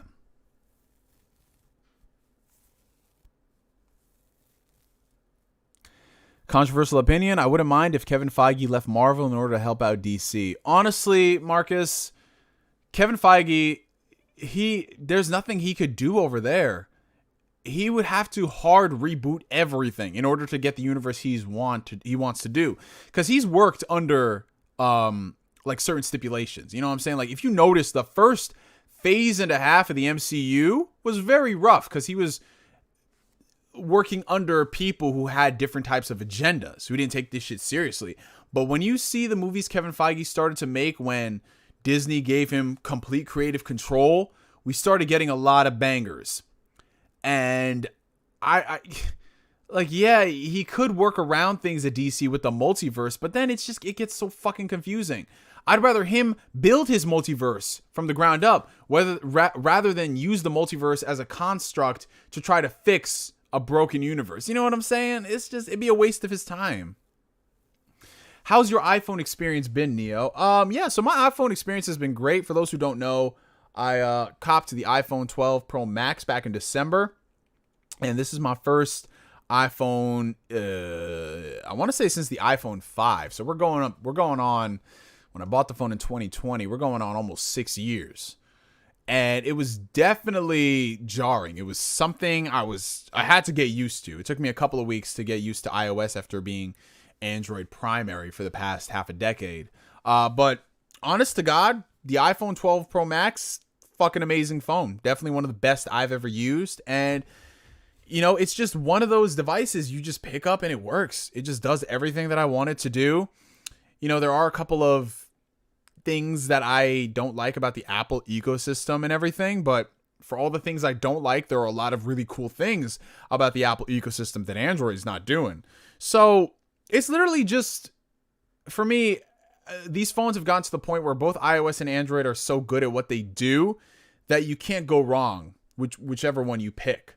So I came from the OnePlus 7 Pro, upgrading to the iPhone 12 Pro Max, and I noticed that in the years since I've been gone from iOS has really adapted a lot of the things that Android has had, and they've done it very well. They've made it feel organic. Yes, Android does do a lot of those things first, but you know, as an Android user, we're beta testing those things for years. So by the time it gets over to Apple, it's literally just like that. You know what I'm saying? They've watched Android stumble and fall over those things for years, and now they have that. I would love for going forward the iPhones, like Apple, to do things like USB Type-C. I'd love for them to add in a couple more features from Android that are just like, why don't you have this? Everybody has it. But Apple, like Nintendo, they go at the beat of their own drum. But at the very least, Apple phones are quality. Nintendo products, well, they play games, and I love the fact that they play games, and that's all I can really say about them, because ain't nobody hyping up a Nintendo system for features, unfortunately. But yeah, it's been dope using iPhone for the past couple of months. I went ahead and I bought an Apple Watch as well. I got AirPods Pro, and it just, everything fucking works, man. So I'm team iPhone for the foreseeable future, man. You know what I'm saying? For me, when it comes to phones, I value phones that have good performance, great battery, and just don't fuck up. Like, that's why I left Samsung, because all the fucking time there'd be some type of Samsung glitches and bugs with their operating system skin they got over Android and all that stuff. That's what pushed me to OnePlus, and I love OnePlus because it's near stock Android, not completely stock, but near, and it just works. Great performance, great battery. That's all I care about. And iPhone is just the premium version of that with an amazing camera to boot. So yeah, it's just dope. So eventually I am going to be upgrading my MacBook. I'm going to be getting a new iPad, all that stuff. And yeah, that's it, man. That's it, bro. Countdown until Chris buys AirPod Max headphones for $500. I was thinking about doing that, but that's a little too high of a threshold for me. And I hate the case that they come in. I think the case is dumb. But the AirPods Pro, I got that shit for like under $200, and they're just amazing for what they do. Everyone's like, oh, well, there's this version that's better. This Sony one is better. It's like, yeah, but you have to research that shit. Everybody knows. Like, the reason why Apple works is because you can just go into the store and you know that this shit is guaranteed to work. Sure, there are better alternatives, but if you know this shit is supposed to work and it works, fine. Like AirPod Pro, I just put it in, stays in my ear, plays my music great, noise cancellation, all that shit. It fucking works. And it syncs across my AirPods to my MacBook to the iPad that we have out here to everything. It just fucking works. And the older I get, I don't like troubleshooting stuff, you guys. I'm sorry. Like, I don't like to sit here and troubleshoot for 6 hours why my Android phone can't do this because it's this specific Android phone and not that specific Android phone with that software. I don't know, man. I'm getting basic as fuck the older I get. Sad to hear you and Apple now. I mean, like, you guys know this. I still have, what the fuck? This little light fell. I still have my OnePlus 6T. I have that shit right here. I've got my OnePlus 7 Pro that's charging right there. I rock two phones, so I have a OnePlus 7 Pro. I'm chilling with that. So it's just chilling, man. Samsung has better battery. Yeah, but Samsung batteries die way quicker than iPhones if you're talking about long term. Like my Samsung, I've had so many Samsung phones over the past couple of years, and their batteries have always died faster than iPhones. My mom, sister, and my brother all had the iPhone 6 until last year where they upgraded.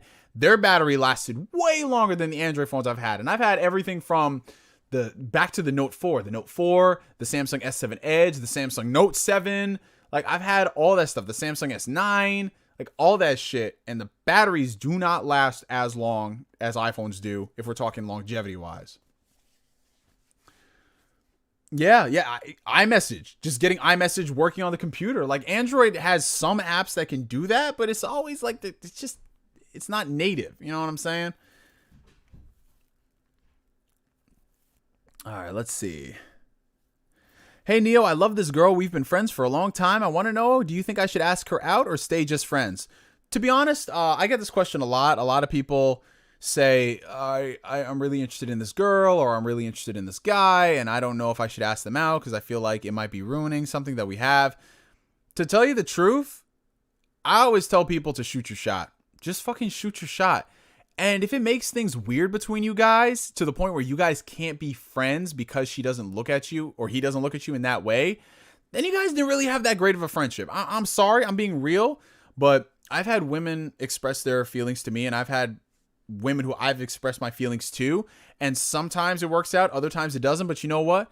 We still remain good friends, and it's not weird between us because at least we know, at least we got an answer. You don't want to wake up 10, 20 years from now wondering what could have been and all this shit. So if you're really interested in her, ask her out on a date and then go from there, man. And if you don't get the answer you like, just keep that shit moving, bro, because you're going to find somebody who likes you for you. And whether or not you like them for them is another story. But yeah, man, you got to make some moves. You got to make some moves. Trust me, I spent the better part of my teens, early 20s being very, very bitch made and just not asking women out because I was afraid of whatever reason in my mind. I got over that shit when I was 25 and I just started asking women out, and you'd be surprised how many women who you don't think are interested in you are actually interested in you. I'm telling you, it is what it is, man. And I'd rather get an answer than never get an answer. Are you the love guru or something? All these relationships questions. I'm not even a love guru. Fear no hate. You've known me for years, bro. I just give people my experiences and people just keep asking. You know what I'm saying? Hey, take it easy, Cade. Got to be on that LG game, bro. I'm going to get that LG TV. I'm going to get that shit maybe, if not this year, the next year. Hey, Saeed came through with a $5 super chat. Appreciate it, brother. Thank you. Saeed is actually one of my longtime friends, you guys. I've known this dude since I started YouTube. We became friends on Xbox, and we met up a few years later. He's one of my closest friends. You know, I really do appreciate this man, except for the fact that he eats well-done steak, which I almost blocked him a few times because this man posted a photo of him eating steak, and he's just like, ready to dig in. I was ready to dig that nigga's grave. But that's my nigga, though. I love Saeed. But his question is, what's your opinion on simping? Okay, so we have to define simping, because a lot of people think complimenting a woman is somehow simping. No. Just because you compliment a woman, that doesn't mean you simping. So when I see a female streamer on there and then some of her guy friends or whatever compliments her for whatever reason, it could be, yo, dope setup you got in the background. People be like, oh, simping will get you nowhere. It's like, nigga, you not simping has gotten you no pussy. So who are you to talk, right? But in general, if we're talking about simping in that context where people think that if like the pick me, choose me ass niggas, like those people, nah, not a good look. Right? If you're going on there and thinking that just by being nice to these female streamers or content creators, and it works both ways, you know, whether you were a dude or a gal, whatever, that ain't the wave, bro. Being thirsty, that ain't something cool, man. It is not a good look at all. It isn't. And unfortunately, a lot of these guys and gals, they know that people simp for them. So they make it a psychological game. And they're just like, oh, they're eating off of these emotions. And they're like, oh, yes, this fills me up. Okay, I'm going to give y'all an example, right? So, Asbel, can I have your permission? Can I have your permission to tell a story? The Love Variety Hour with NeoGameSpark. Oh, God. Oh, Lordy. Well done. Oh, no, we getting some oh, no. Oh, y'all got me all the way fucked up tonight. If you're coming in here saying well done steak is great. Phil Spencer says well done steak is gross. Exactly. Though, to be fair, Phil Spencer, a couple of those Xbox games came out rarer than rare. So they might need to be put back in the oven, especially that Crackdown. But yeah, hold that thought for 1 second, you guys. Hold that thought for 1 second. I will be right back. I just got to get myself a drink because we got some stories. Don't go nowhere, you guys. Don't go nowhere. And yeah, it's still the starting soon screen because my animator is still working on all the other transitions. So bear with me. I'll be back in like 3 minutes.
And we back at it like a crack addict. Alrighty.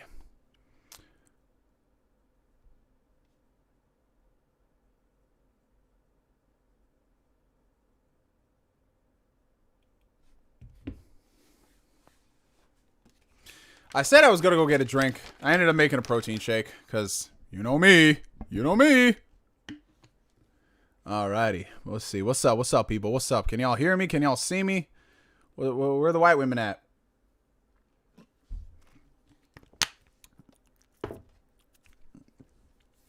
Atlanta, what's going on, brother? What's up? What's up?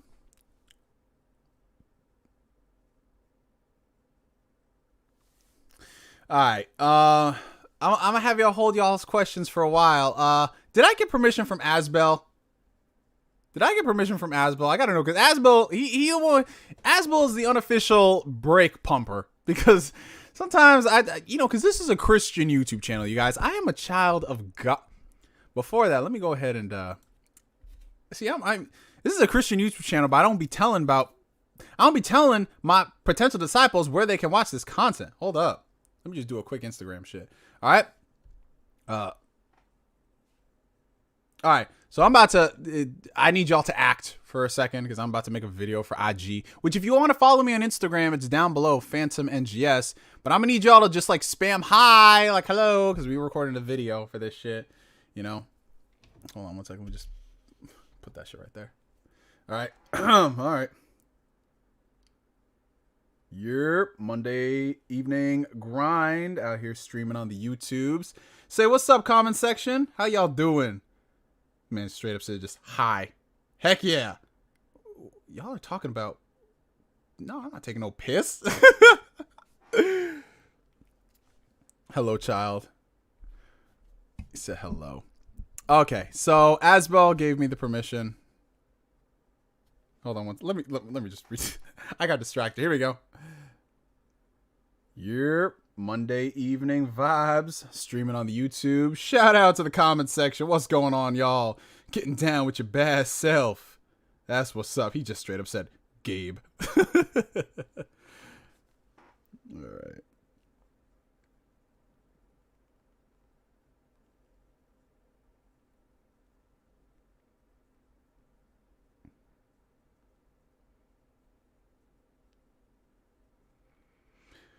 All right, let me just tweet this out, ladies and gentlemen. Not tweet this out. Put this on my Instagram.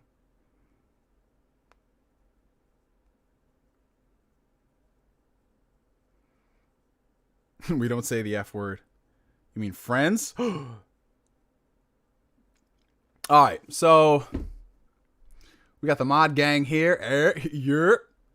All right, so somebody catch me up to speed. What was I talking about? I know I was asking Asbel's permission about something, but I'm trying to figure out what it was.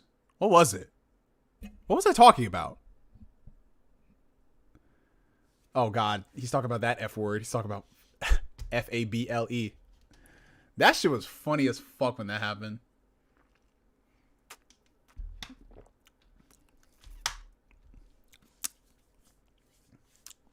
Hey, hustle. What's going on, brother? What's up? What's happening? How you doing?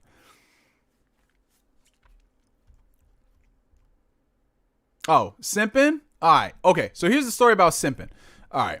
So when it comes to simping, right, a lot of these people out there, like I said, they confuse simping and complimenting and think that if you compliment a girl or a guy, that means you a simp. No.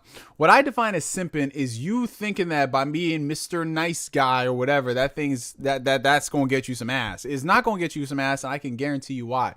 So I'm going to set the picture for y'all up, right?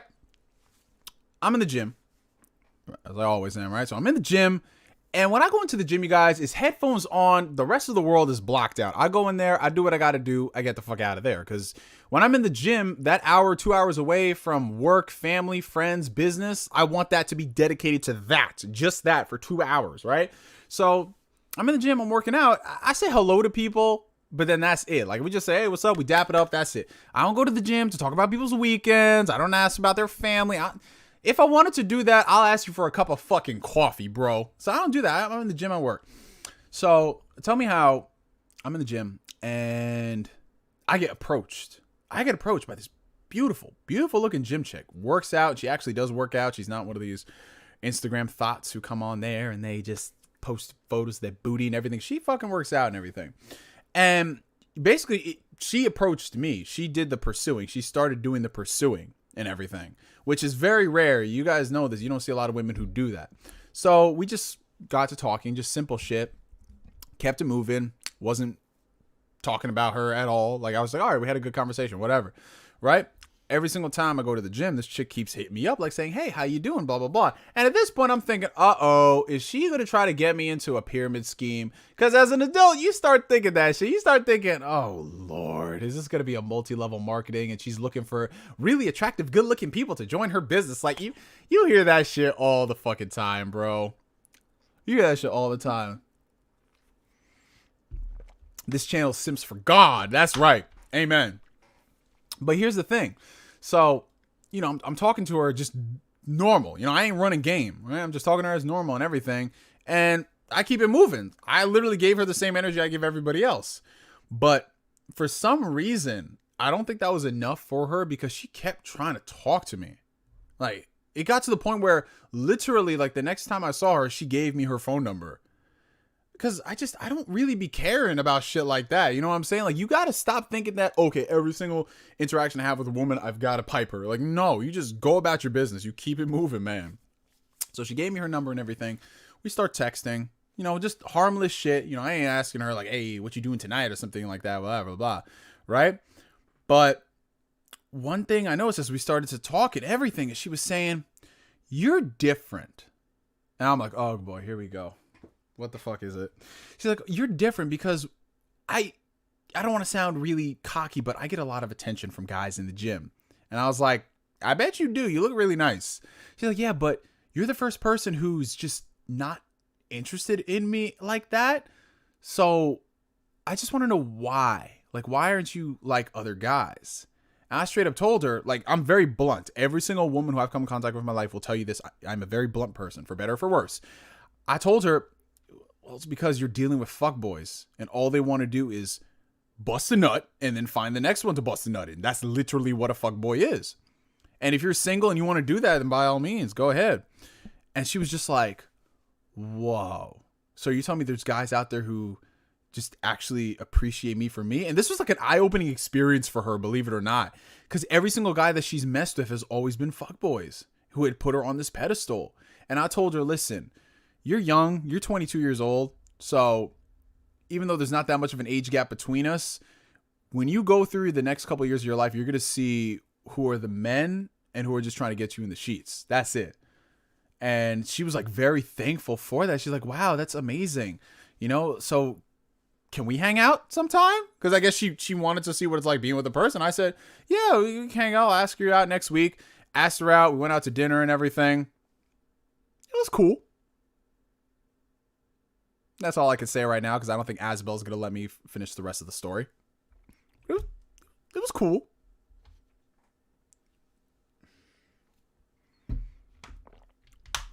Look at this nigga, Mr. Bitches. I ain't no Mr. Listen, I'm trying to get like you, bro. I'm trying to get like you. What's up? We got Neo Yokio in the chat. I don't know why I keep calling you Neo Yokio. The Adventures of New Yokio. That's shout out to my homie Tony from the UK. You know, we don't be understanding what he be saying half the time, but you know, he's still my nigga right now. Posting out some funny videos, funny ass tweets. Give the man a follow, young Tony Montana, man. Yes, sir. Yes, sir. Shout out to Tony, man. Every single time I see Tony, shout out to Tony, man. But yeah, Tony, you missed it, bro. We was talking about a lot of shit tonight, man. We was talking about everything, bro.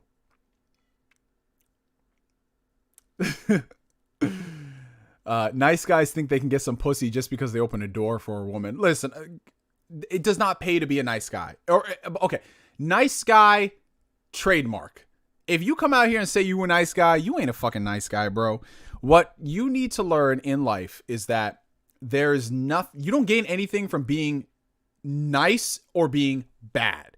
Just being yourself will get you every single thing that you want, for better or for worse. So when people out there saying, I want to be good just because of XYZ. Like, I want to be good so I can get into heaven. I want to be good so blah, blah, blah. I'm like, just be fucking good. Do something for somebody. That's all it is. Like, for me, I don't go and go the extra mile for people who don't give a fuck about me. Of course I'm not going to do that. That's fucking ridiculous.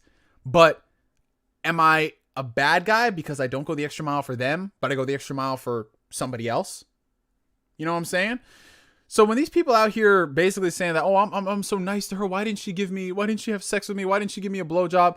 Bro, it's because she doesn't find you attractive mentally, physically, spiritually, emotionally, whatever. It ain't it, bro. You know, why don't you elevate yourself? And people say, why are you harping on guys so much about this shit? Oh no, I'll get to the women. But when it comes to guys, I see this a lot, like, why don't you have sex with me? Why don't you have sex with me? Like, bro, your game is weak. Like, how are you talking to her? Are you talking to her as a friend? Or are you talking to her as a potential mate? Like, are you just like, what the fuck are you doing? What the fuck are you actually doing? Like, seriously. I'm not saying you got to be an asshole. No. But there's a very different way you talk to a woman. You're trying to talk to them the way I court women. Like, it's just, people got to stop thinking that just because they're nice, they're automatically owed something. And that goes far beyond relationships. It's not even just that. It's just in general. You know, it's ridiculous. Like, nice guys think that I was nice to this girl 10 times and she stamped it, so that means she owes me sex. Like, nigga, get the fuck out of here. Ooh, Asbelant came through with a $5 super chat. Appreciate it, brother. Saying you're a nice guy is like saying you're a good person. If you got to say that's what you are, then you probably aren't that. I'm going to go one step further, Asbel. I'm going to compound off of that and say, if that is your entire personality, I'm a good person, I'm a good person, I'm a good person.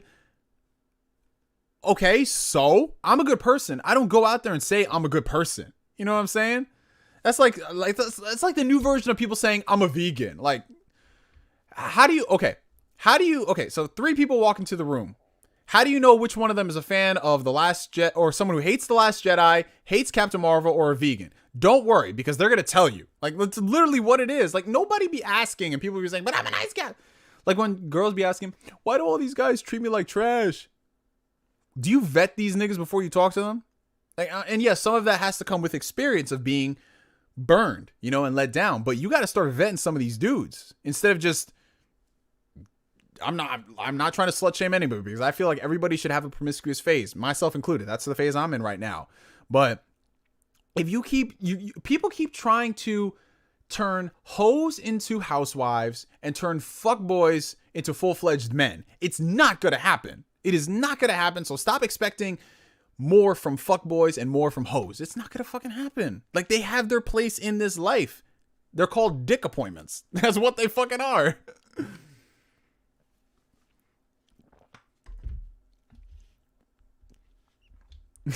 I'm a vegan equals I support microtransactions.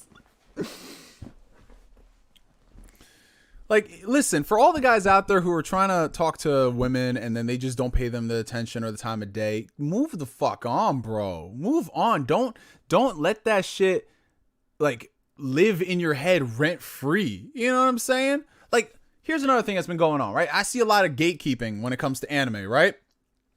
Dick appointments. That's what it is, bro. Listen. Listen, man. All right. Anyway, back on track. What's my favorite Pixar movie? That would be The Incredibles. Love it. I just rewatched it for the first time in a couple of years. Oh, still holds up, man. And it's also the best Fantastic Four movie we've ever gotten. We'll see what happens in the MCU. But let's talk about these gatekeepers for a second, right? So there was a lot of people who, I guess because somebody tweeted this out and it blew up, saying that if you watch anime on Netflix, then you aren't a real anime fan.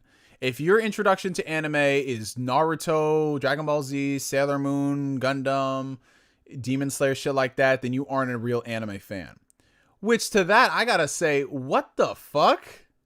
Like, can you just like think about that shit for a second? You are not a fan of such and such if all you've seen is you go to list like 10 different series of different genres. Like, what the fuck kind of gatekeeping nonsense is that? Listen, I know people like say, well, play devil's advocate, play devil's advocate. No, I don't got fucking time to play devil's advocate with these fucking weird ass, where's my hug, nobody liked me in school because I liked anime, motherfuckers. Because these people are the saddest sacks of shit I have ever seen in my life. Anybody who would gatekeep something as so trivial as a fucking TV show, a cartoon about blonde-haired ninjas with knives, or fucking, you know, pretty girls who kick the shit out of these demons. Like, anybody who would gatekeep that shit, where the fuck do you get off? Like seriously, well, we know how you get off. You jerk off to your $500 anime figure statues because you can't get no fucking pussy. So that's why you come on here and you try to tell these regular Joe Schmoes who are just getting into anime, and how else would they get into anime? Well, I have a Netflix subscription that I watch all these shows, and ooh, this show looks interesting. Like, you're telling like they can't become fans of anime. Like, these are why some of these select anime fans are the most fickle motherfuckers I have ever seen on planet Earth, because they went their entire lives being, and listen, again, same thing about how do you know somebody is vegan or how they hate The Last Jedi? They'll tell you, I was made fun of or picked on in school for like an anime, so now I'm going to do the same thing to all the normies. Like, normies? Like, dude, yeah, I was bullied for liking weird shit when I was a kid too. You want to know what happened? I turned fucking 15. And I threw that garbage mindset out the fucking window. Because it's dumb as fuck. Can you imagine going into a bar and you're talking with people at the bar? Because, you know, you socialize.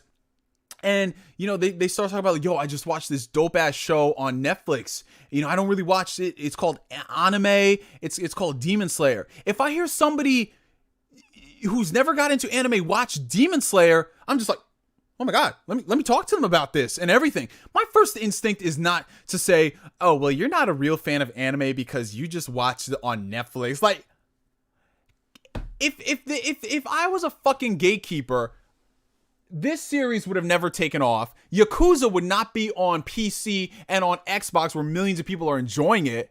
Like, what the fuck were you bullied that bad in school? Like, I'm sorry, these motherfuckers right here, the reason why they are gatekeeping is because they're still stuck in this high school ass mindset. They have no game. They wear fucking, you know, shirts that are 2 sizes too small, but they can't get ones in their size because, well, you know, they don't want to lose fucking weight. Greasy ass hair, sweaty ass armpits. And yet these are the motherfuckers who are coming onto YouTube telling, oh, you're a fake anime fan because I'm a real anime fan. But bro, stop this fucking gatekeeping nonsense. You guys are people in your 20s, some of y'all in your 30s, hiding behind avatars, and some of y'all who are brave enough to show your fucking faces, you don't get a good haircut. Your lineup is all types of fucked up. You don't take care of your skin. Oh, but you'll buy a $500 figurine of an underage anime chick. Like, oh yeah, totally. Like, these motherfuckers, man, I can't. Like, how are you going to say you want the medium to expand and grow, yet you get mad when all these new people come into this shit? Like, perfect example, and I'll get to your super chat in a second, Living Flame. My ex-girlfriend, right? The one I was telling you guys about like an hour or so back, she just got into anime over the past couple of weeks, right? She watched Food Wars, she watched Saki K, and she was asking me for recommendations on what to watch next. You know what I did? I put her on to Demon Slayer. You want to know what happened after that? She marathoned the entire show in 2 days. In 2 fucking days. And she's excited for the movie whenever it comes out over here. I sent her that season 2 was coming out. She's like, oh my God, yes. Like, oh yeah, I could have gatekept that away from her because she's not a real anime fan. Like, oh my fuck. Do these motherfuckers not like hear themselves? Like, try going into a bar and saying this shit to somebody. Try it. Like, what do you, like, I want to see these people's friend groups. And I'm not talking about their friend groups on Discord, where you can have all these people with this weird ass mindset all congregate together. No, I want to talk about how you get down in the real world. What does your friend group look like? Do you even have friends? Do your family members even love you?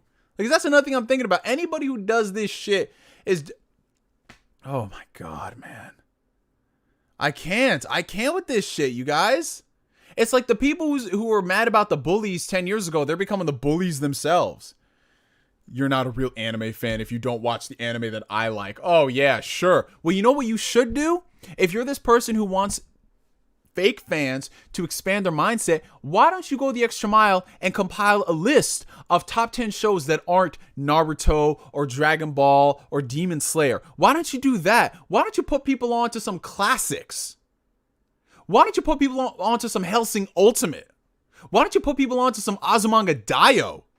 Why don't you put people on to fucking anything instead of being a beta male ass, like, oh my fucking God, jerks off into their socks. Like, Jesus Christ. The room probably smells like 15-year-old cum. Ugh. 15-day-old cum, I should say. It's just like, I hate this shit. I hate these people in movies, like in the film community. I hate it with TV. That God forbid you enjoy something that's popular, people think that you have no taste. Like, oh my God. Yeah, it's ridiculous, bro. It's ridiculous. Like, and like I said, this is what zero pussy does to a motherfucker. That's what it is.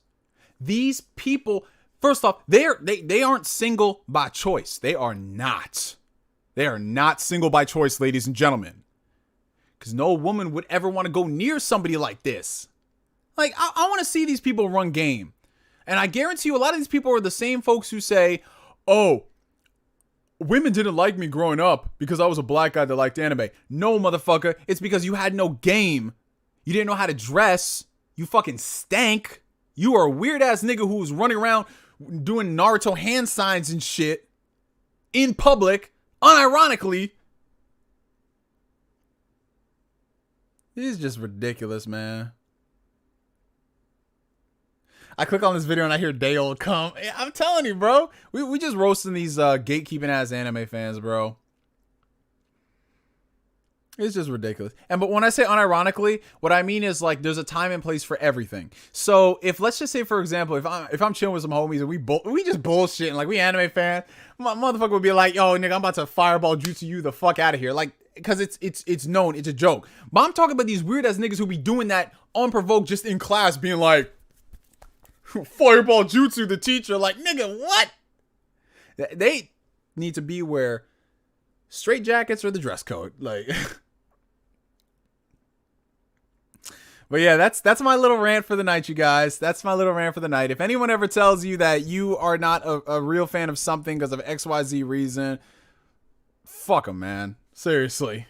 Because listen, as a grown-ass man who's almost 30, ain't no way in the world I'm going to tell another grown-ass person what they can or can't do or what constitutes whether or not they are a fan of something. Like, get the fuck out of here. To be fair, some of these gatekeepers may have never been exposed to those types of social skills. There are some studies on those type of people. Oh, no, I believe it, Fostings. I do, but you can reference any study you want. Not you specifically, Fostings, but you can reference any study. These people are still assholes. I don't give a fuck. Like, sometimes people are just assholes no matter what the data suggests.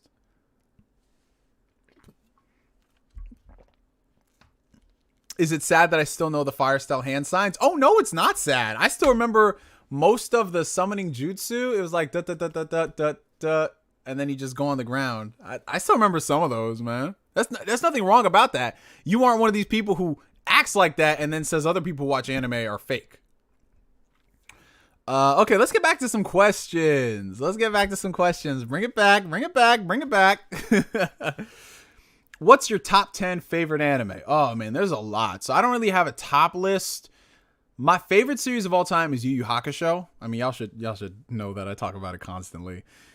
But in addition to that, of course, Dragon Ball, one of the greats. I love Hellsing Ultimate. I really like Welcome to the NHK.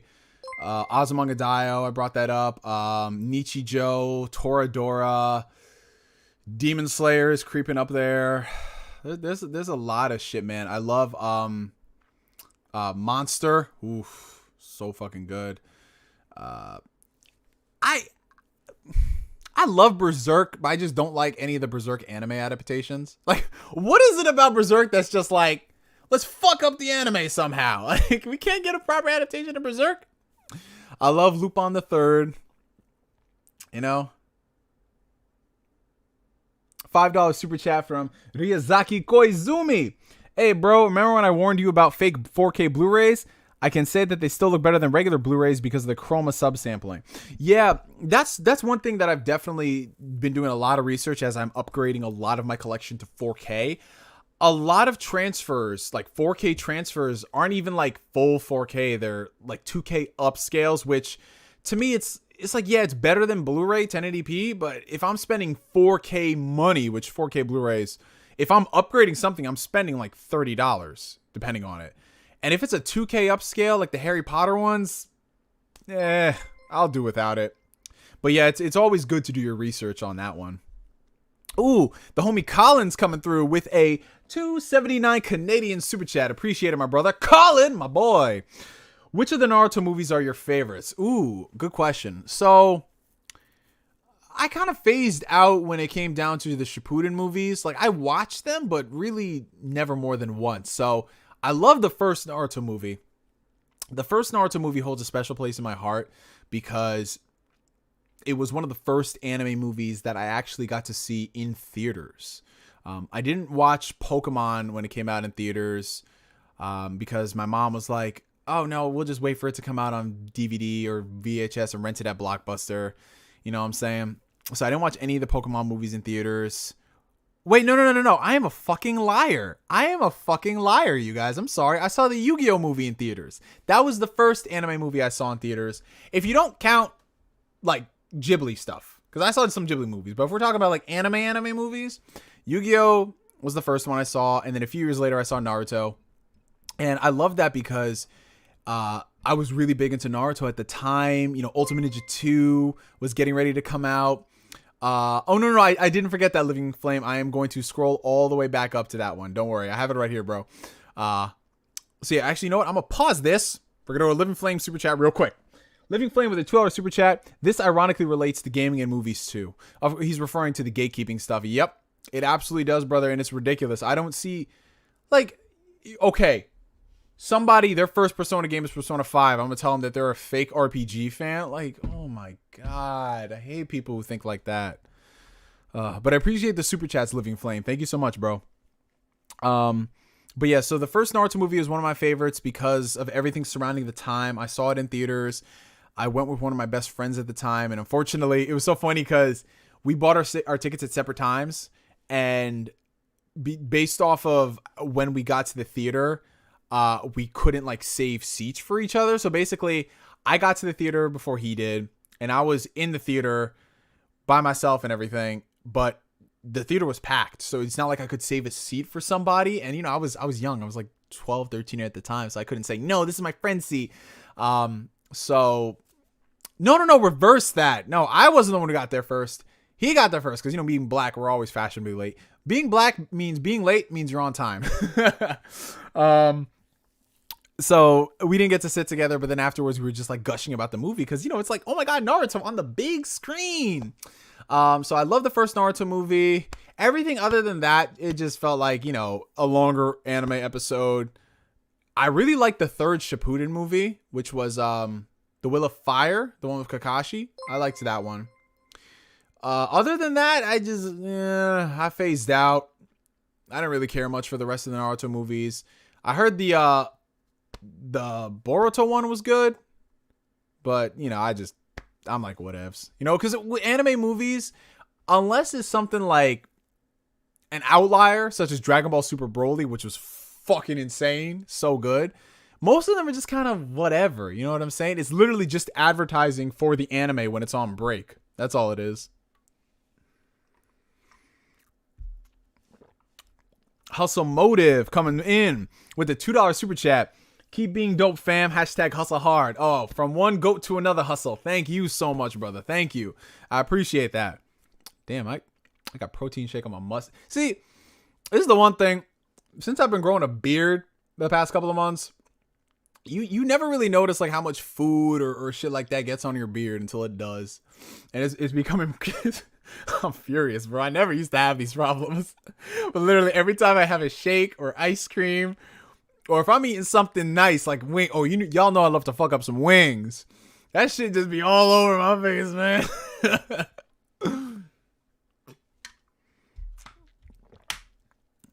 But what are some of y'all's favorite anime movies?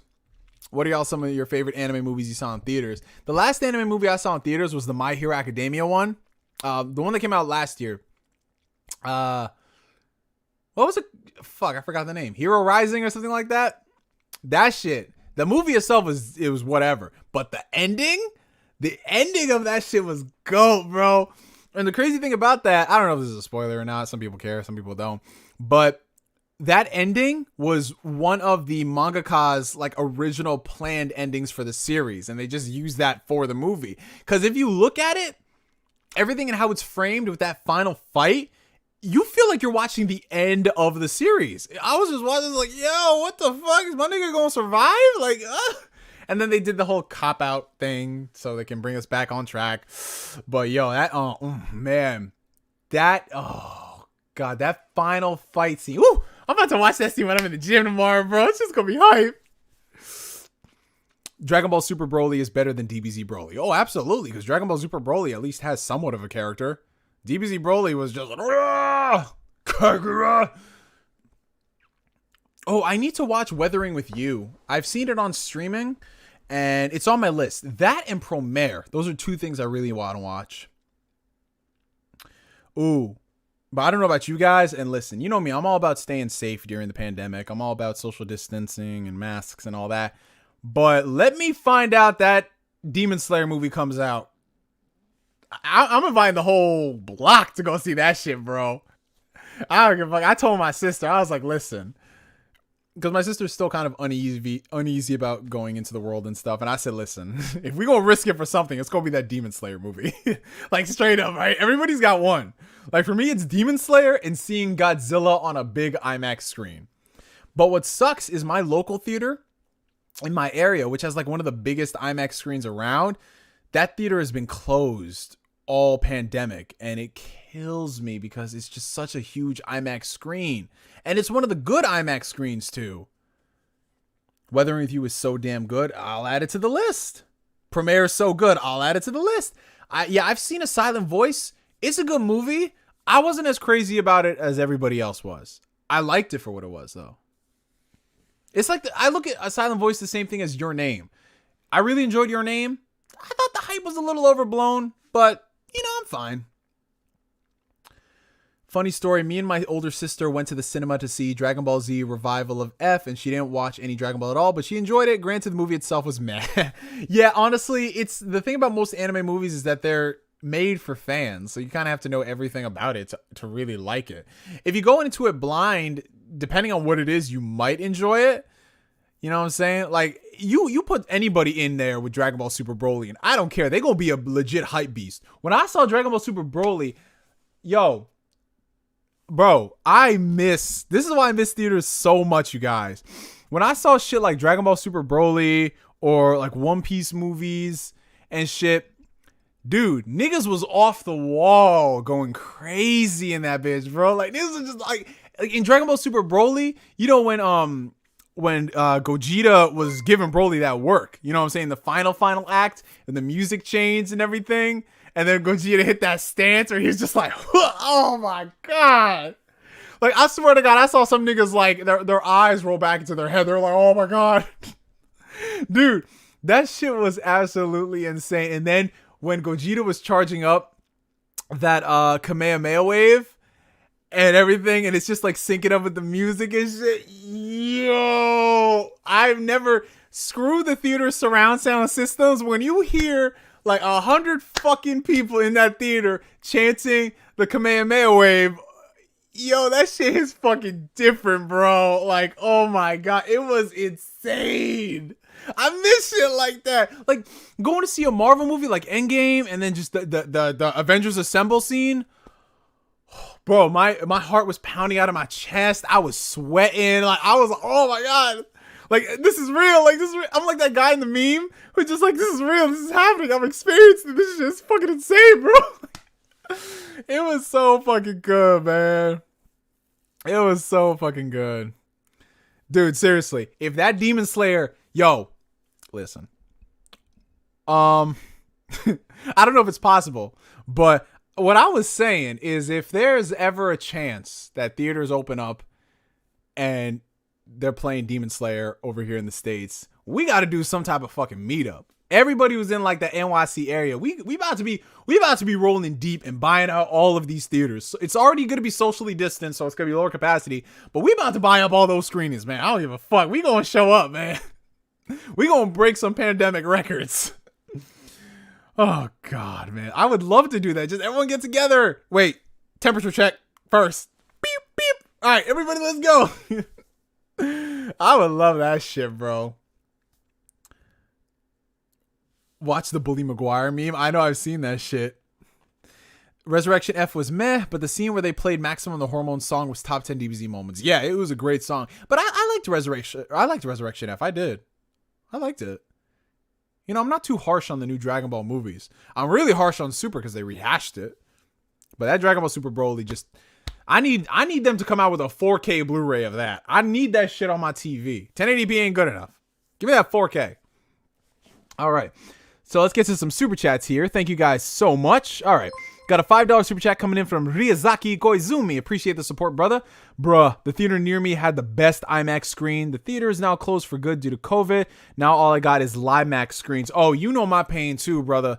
So for those who are unaware, if you are a cinephile or film fans, if you go to the theaters at all and you love going to movies in IMAX, you'll notice, depending on what theaters you go to, a lot of screens will hit this arbitrary screen size number and say that they're IMAX, when in actuality, they're not. They're faking it. I don't know how they approve this shit, but they do. So a lot of theaters, like if you go to, okay, anyone who lives in New York City, if you go to AMC Empire 25, which is in Times Square, if you go to that IMAX screen and you look at the size of that shit, you're like, this is IMAX? It's not that much bigger than the regular screen, right?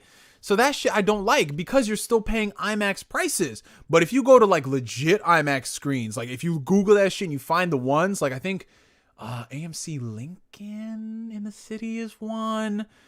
There's one in Connecticut. We have the one that I go to in my city, which it's just ridiculously big for no fucking reason. I gotta show y'all a screenshot of it and how ridiculous it is. But that's what I hate, because you pay IMAX money, which IMAX tickets aren't cheap. Them shits is like $23 depending on where you go. Yeah, especially if you live in New York like us. Oh, it's so fucking expensive, you guys. But I'm gonna pull up this screenshot so you guys can see the size of the theater in my city.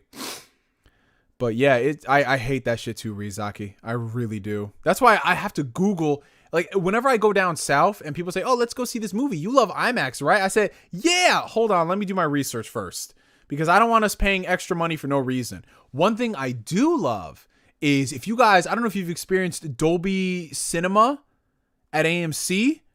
If you have an opportunity to see any movie in that format, please. That is my preferred way to watch movies. I don't care if I got to pay a couple extra bucks more. It is so fucking worth it. It is. The sound is impeccable. The picture quality, the seats, oh, so good.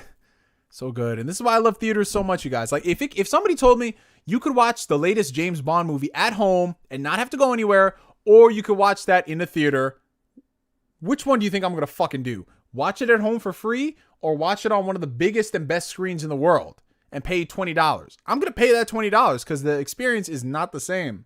And I've been to friends' house who, like, these friends of mine, coworkers, they're people who've set in their ways. They've remodeled their house. They have their theater set up. They have the top of the line sound system. Their TV is like $8,000. It's not the same thing. And they know it. They're just like, yeah, you know, I have this sound system set up. It's great. It's dope for everything I love. But I still go to the fucking movies because it's not the same. And I'm like, oh, man, yes. But yeah, let me show you guys the theater, the screen size. I got to scroll back a few years.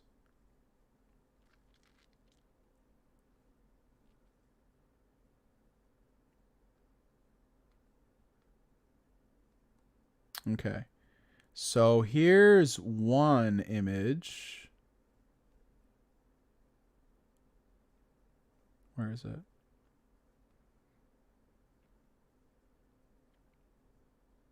Okay. So just look at the size of this screen, you guys. Look at the size of this screen. I know it's kind of hard because of the glare and everything, but that's me going all the way back. Like, just that screen size, it's just, dude, it's insane. And I had to go all the way to the back to take that photo. All the way to the back. And if you want a size comparison, here's one of my best friends. This is when we saw... So Marvel invited us to go check out Doctor Strange before it came out. It wasn't the movie. It was like just a sneak peek and everything. And we got a whole bunch of swag. And we got to talk to some of the people at Marvel. Where is that? So here's Jorge, one of my best friends. And that's the screen size.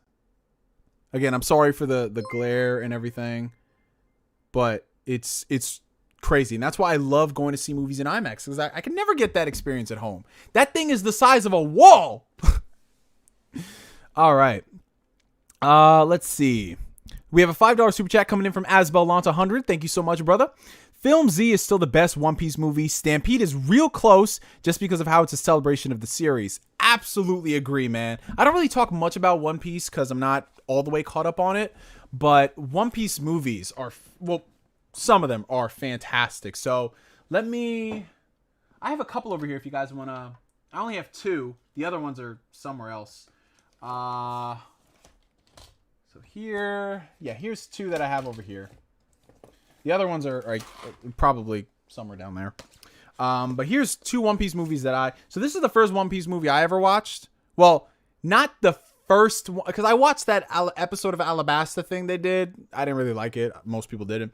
So this is the first one I watched, which was Strong World. I love the shit out of this movie. I bought it day one.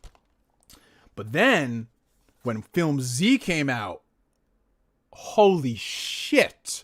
This movie, like, I don't even care if you're a fan of One Piece. You watch this, you can appreciate the story for what it is and the character of Z, the music that plays in this, his song. Dude, Film Z is the fucking shit, bro. And Stampede was really good. I saw Film Gold in theaters too. That was okay. But that was more like your whole run-of-the-mill standard, anime movie. But yeah, Film Z is just fucking Kino, man. Okay.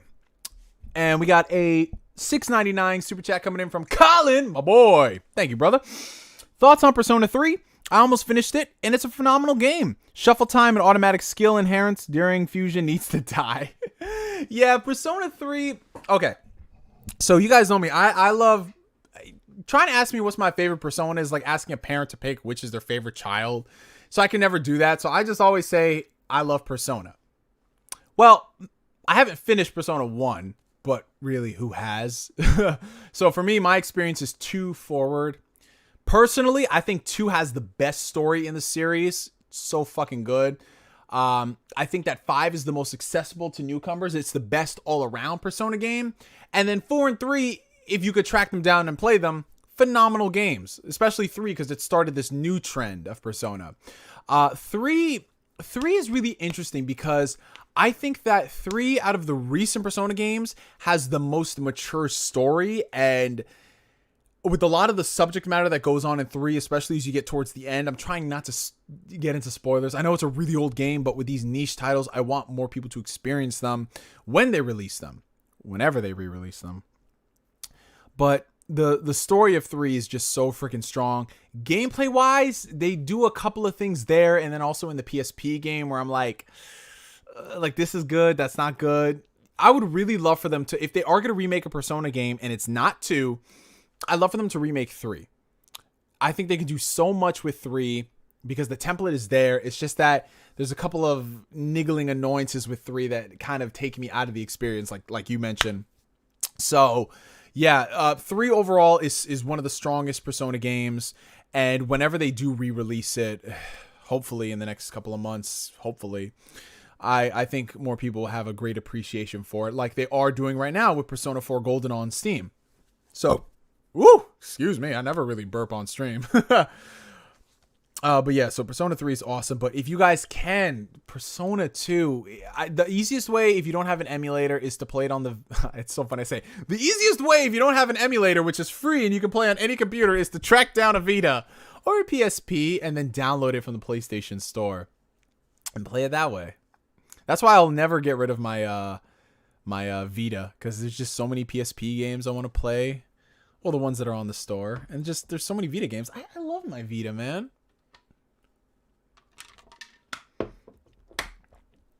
Yeah. Oh, that's awesome, Fostings. Yeah, definitely. Definitely hit me up. Hit me up on the IG DMs, Fostings. Whenever you get to some really crazy shit, I always love talking to people about Persona and Yakuza when they hit crazy stuff, because the reactions are like, oh, that reminds me of me. Film Z got you back into One Piece. Okay. Happy President's Day, everyone. I almost forgot it was President's Day until I figured. You know how I was reminded that it was President's Day today, you guys? I looked out. I'm like, why is the garbage still outside? Because, they don't do trash on holidays. But yeah, happy President's Day for everybody who's off work. I mean, I'm always off on Mondays, so. Oh, yo. Speaking of game recommendations, so my homie Chris over here, Chris C., he just got into Fist of the North Star Lost Paradise because it was on sale on the PlayStation Network. I think for like, what, $9, Chris? Yo, if you love Yakuza games and you just want something else, like something new, something anime vibes, play Fist of the North Star Lost Paradise. That's literally Yakuza meets Fist of the North Star, and it's so fucking amazing. It's literally the voice actor in the Japanese version is the same guy who voices Kiryu. It's so fucking dope. I love it. Yeah. Omae wa shinderu. What are your thoughts on Yakuza Like a Dragon? I am really enjoying it. I'm getting close to the end, which it kills me because that's another Yakuza game I finished and there's no other Yakuza games for me to play. It's a terrible feeling. But it's a very good game. I love the differences that they've added. I love the new main character. Like, I was kind of worried, like, how are you going to have someone to follow up Kiryu? Is he just going to be the anti-Kiryu? But no, he has a lot of depth to him. I love him. I want to see where they go with his story in the future. So yeah, it's very good. I highly recommend it, especially for JRPG fans. Oh, get it. Speaking of Steam, NeoGameSpark, you notice that how people lose their shit when people use the yeah, so for those who don't know, who might not have heard the news, Kingdom Hearts is coming to PC. Yeah, that's right, you guys. Kingdom Hearts, the franchise, the one series that... Hold on. This chick just sent me something.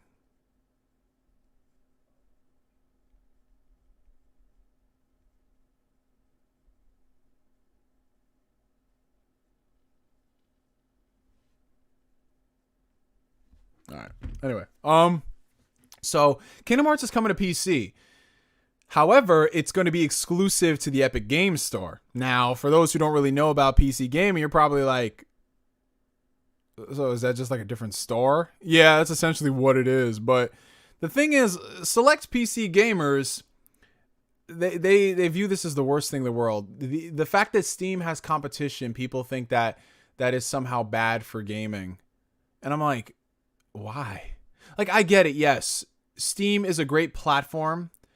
It's been around for such a long time and they do things well. But when you don't have any type of quality control, when you don't have any type of competition that exists, it's very easy to lose your hunger and just become complacent. And that's what Steam has been for the past couple of years. For most people, they don't care. They just buy their games, they play it, that's it. But the Steam platform could do so much more. And that's where you have someone like Epic Games coming in and they're creating their own storefront, similar to Origin, similar to Ubisoft, similar to all these other places. And I don't really see an issue with it. Like, yeah, they're going out and they're money-hatting things to developers and publishers to get the games exclusive on the store.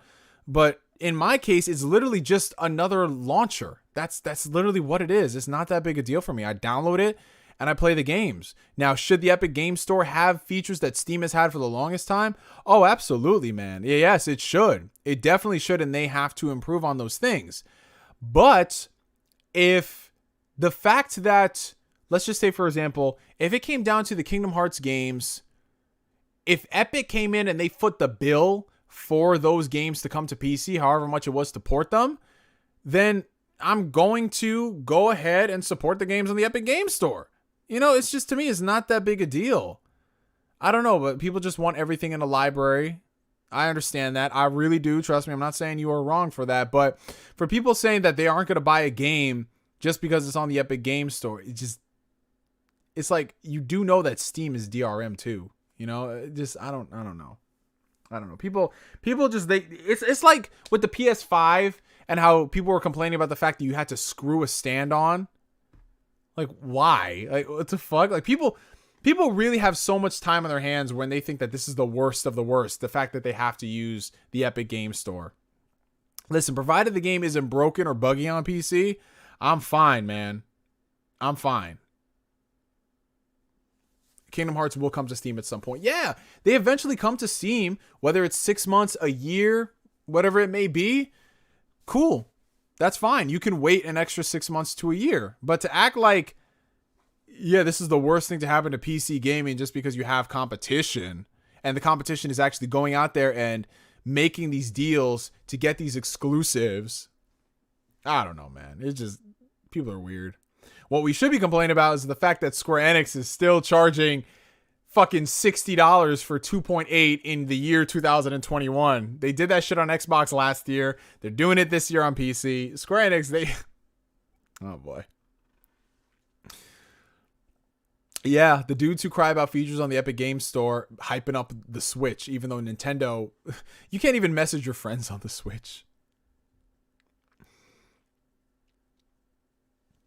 Which Persona game has the best social links? Honestly, I'd say the recent ones. I would say 5. I really liked the Confidants in 5. And at the same time, I love the ones in 4. So it's just, yeah, I'd say 5 mainly. Because I like the stories that we got from the characters there. Who paid $60 for 2.8? Oh, a lot of people. All the diehard Kingdom Hearts fans. Do you guys remember when 2.8 was announced and they said that shit was $60? I was like, this is a ripoff. You guys are paying for a 3DS remaster, a demo, and a cutscene theater. And I had people come into my comment section saying, well, we're paying for the Kingdom Hearts 3 engine. And at that point, that's when I had to take a step back from the internet, you guys. I was like, there is no reasoning with certain people. People were like, yeah, we're paying $60 for the engine. Nigga, it's Unreal Engine 4. What the fuck are you talking about you're paying for the engine? I'm telling you, select Kingdom Hearts fans are some of the dumbest motherfuckers on the face of planet Earth. On the place of planet Earth. I'm telling you, bro. Like, me, myself, and I who said, yo, 2.8 is a ripoff. Don't buy 2.8 for anything more than $20. People were like, no, you're wrong. Listen, I love Kingdom Hearts as much as the next guy. I've purchased this series like 5 times. I didn't buy 2.8 for $60 because it was a fucking ripoff. But you know what? People went out there, they bought it, and they bought it to play the Kingdom Hearts 3 demo, and then they were just like, shit. Oh. Here's my defense for the price. I ain't got a 3DS and I really don't want to try to emulate. Well, that's good on you. Listen, more power to you. If you enjoy something and you buy it, by all means, that's great. What I have a problem with are the people who go out there and say that I'm wrong or anyone else is wrong for saying that, yo, this is looking kind of spooky, you know? So it's not somebody like you, Ryazaki. It's not. It's just the people out there who, I don't know. Anybody, if you have a dissenting opinion in the Kingdom Hearts fandom, niggas will rip your throat. Like, that's where they are. Like, when I came out there and I said, you know, Kingdom Hearts 3 wasn't all that, you know, I had some people saying, oh, you're just trying to rain on our parade. You're not a real fan. Yes, the person who's been making Kingdom Hearts videos since 2008, before you motherfuckers were even around, is a fake fan because Kingdom Hearts 3 was underwhelming and disappointing. You know, like, it's just, you can't, and that's why I don't reason with Kingdom Hearts fans, because they literally will take the side of the series because of nostalgia. You can be as critical on it as much as you want, but unless they hear it in a certain way, you know, like even some people who I fucks with in Kingdom Hearts fandom, who have popular clout and everything, the second they come out and say something critical, people are just like, I don't like you being negative. It's like, bro, what? That's how, oh man, let me not. Oh, we got a $5 super chat coming in from the homie Dango-san33. What's going on, brother? Good to see you. I wouldn't say why I bought 2.8 other than my love-hate relationship with the series. I'm such a damn degenerate. No, you see, Austin, that's fine, bro, because you're not that type of person who goes out there and tries to tell people they're wrong for not wanting to buy it at that price. You know, like, more power to people who just think like that. You know, it's fine. I don't have time for fandoms. You know what I'm saying? Like, the only fandom I think I would really ever tolerate right now is just the Yakuza fan base. Because we're all just trying to get people to play the games. That's all we do. Every single Yakuza fan I come into, they're just like we can disagree about which game we like and which game we don't. But we're all just like, hey, play Yakuza. That's literally what it is, man.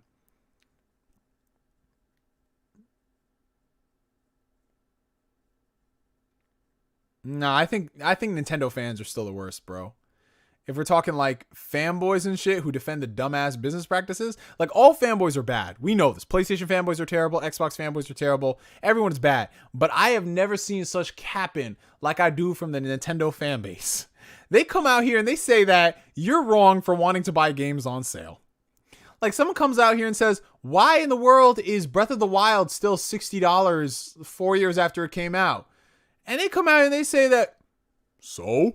Nintendo games hold their value. If the game went on sale, I would feel bad. Like, the fact that I can buy God of War 2018 for like $9, that's somehow terrible. That means the game was trash. According to these Nintendo dudes. Because if your game is not full price every single year going forward, it must not be a good game. These Nintendo dudes think different, bro. And I'm not even joking. You guys think, Neo, you're getting into the fanboy stuff. No. You go on Twitter, anytime anyone mentions Nintendo games being full price for no reason, like Mario Party. And this is why I tell people, you will never win the $70 price war when it comes to Nintendo fans. Because Nintendo fans are going to be the first in line to buy a 3-hour $70 Yoshi game. A 3-hour $70 Kirby game. It's going to happen. It is going to happen. The second Nintendo starts putting out $70 price games, it is going to happen. Mark my words. Yeah, and the thing is, I love Breath of the Wild. It's a great game. But there's no reason that game should still be $60 4 years later. And there should be no reason why a Nintendo game going on sale is only $10 off.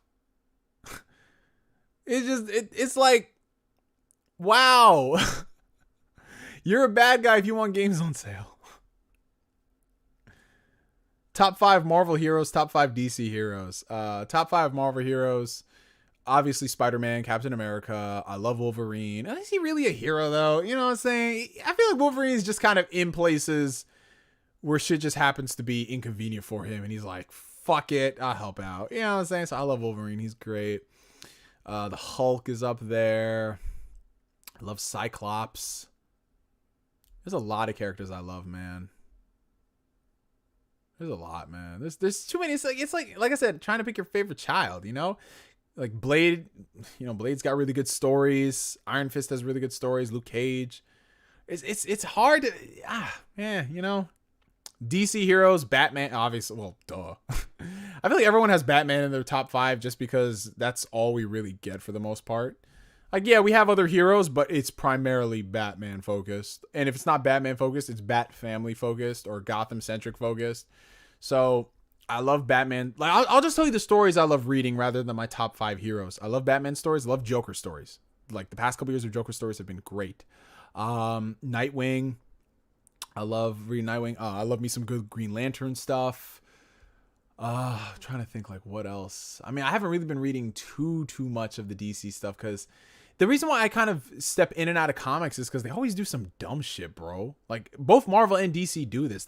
There's so many events going on. They've pulled back in recent years, but there were so many events going on and so many retcons and characters dying and then coming back looking different from different realities.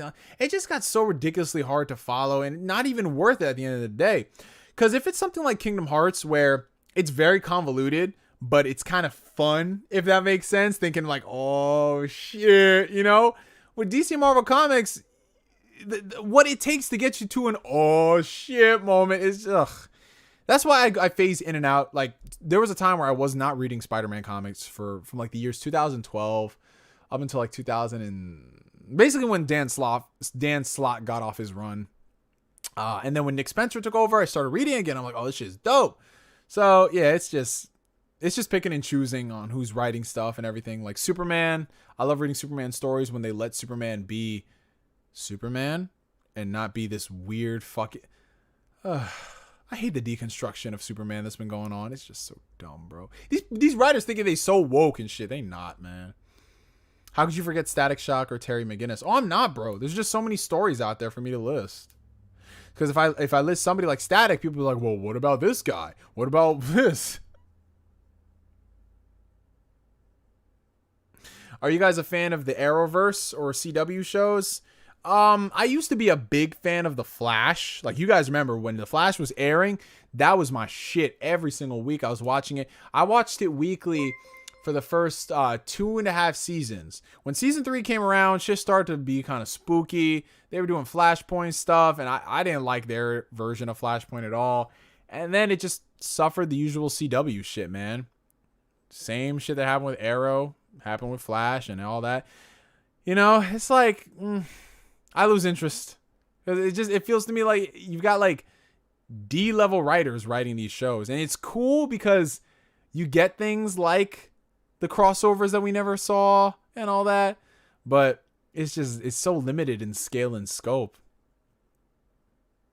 Are you gonna buy Kingdom Hearts again on PC? When they all go on sale, yeah, but I'm a cop Kingdom Hearts 3 so we can stream that for Corey. We're gonna stream the entire Kingdom Hearts 3 on stream with the Remind DLC. Well, I might not play through the Remind DLC on stream because we did that last year, and that was not fun. that Remind story content they did was some bullshit, bro. That shit was some bullshit, bro. Like that whole final fight with all the Keyblade wielders versus the organization, that shit was like a Disney ride.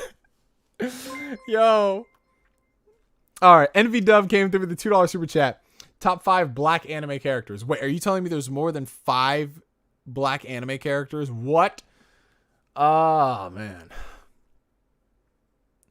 I mean, here's the thing, though. Like, and this is going to sound very controversial. I know.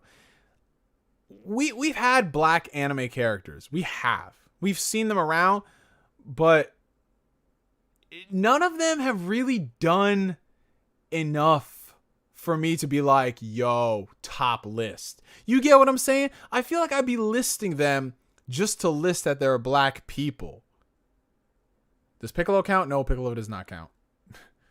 You get what I'm saying? It's like, I want to see black anime characters do stuff so we can warrant them being on like just a top anime list in general. And I'm not seeing that right now, unfortunately.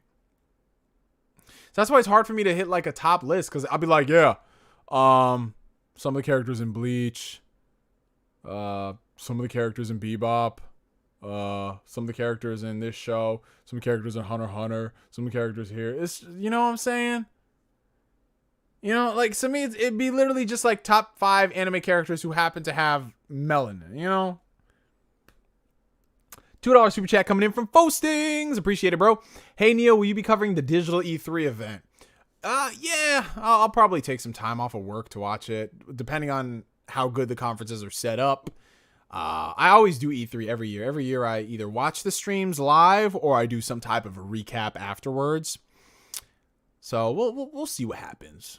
It's always fun around that time. I hope they do E3 like they did before, where it's just 1 week of streams, as opposed to like the Summer of Gaming event they did last year, which I appreciate, and I applaud Jeff Keighley for doing what he had to do, because it was very, very turbulent times. Especially that was around the time the pandemic had just started.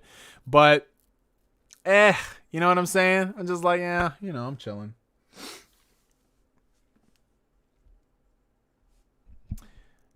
Yeah, I mean, Killer B is cool, but Killer B's never done anything where I'm like, yo, Killer B, man, only guy who could ever have done this. You know? Like, I've just thought, like, yeah, they're cool, but I want to see the depth. I want to see everything that goes into those characters. Like, when I say, like, my top 10, like, favorite, I want, like, a black anime character that's on the level of Yusuke and what he went through and his journey, his character arc, his development. Like, I want that stuff. I don't want the black characters in anime to just be the relegated cool characters. You know what I'm saying? You know, who got some sick beats, or they just show up to whoop ass or some shit. Like, you know, that's how it is with me.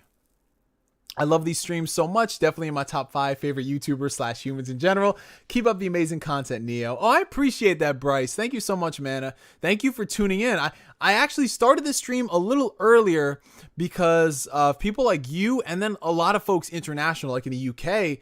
They love the streams, but they can't really tune in because when I stream, it's usually 1, 2 a.m. over there. So I'm experimenting doing streams a little earlier. Like I did this one at 5:45. I think that's pretty cool.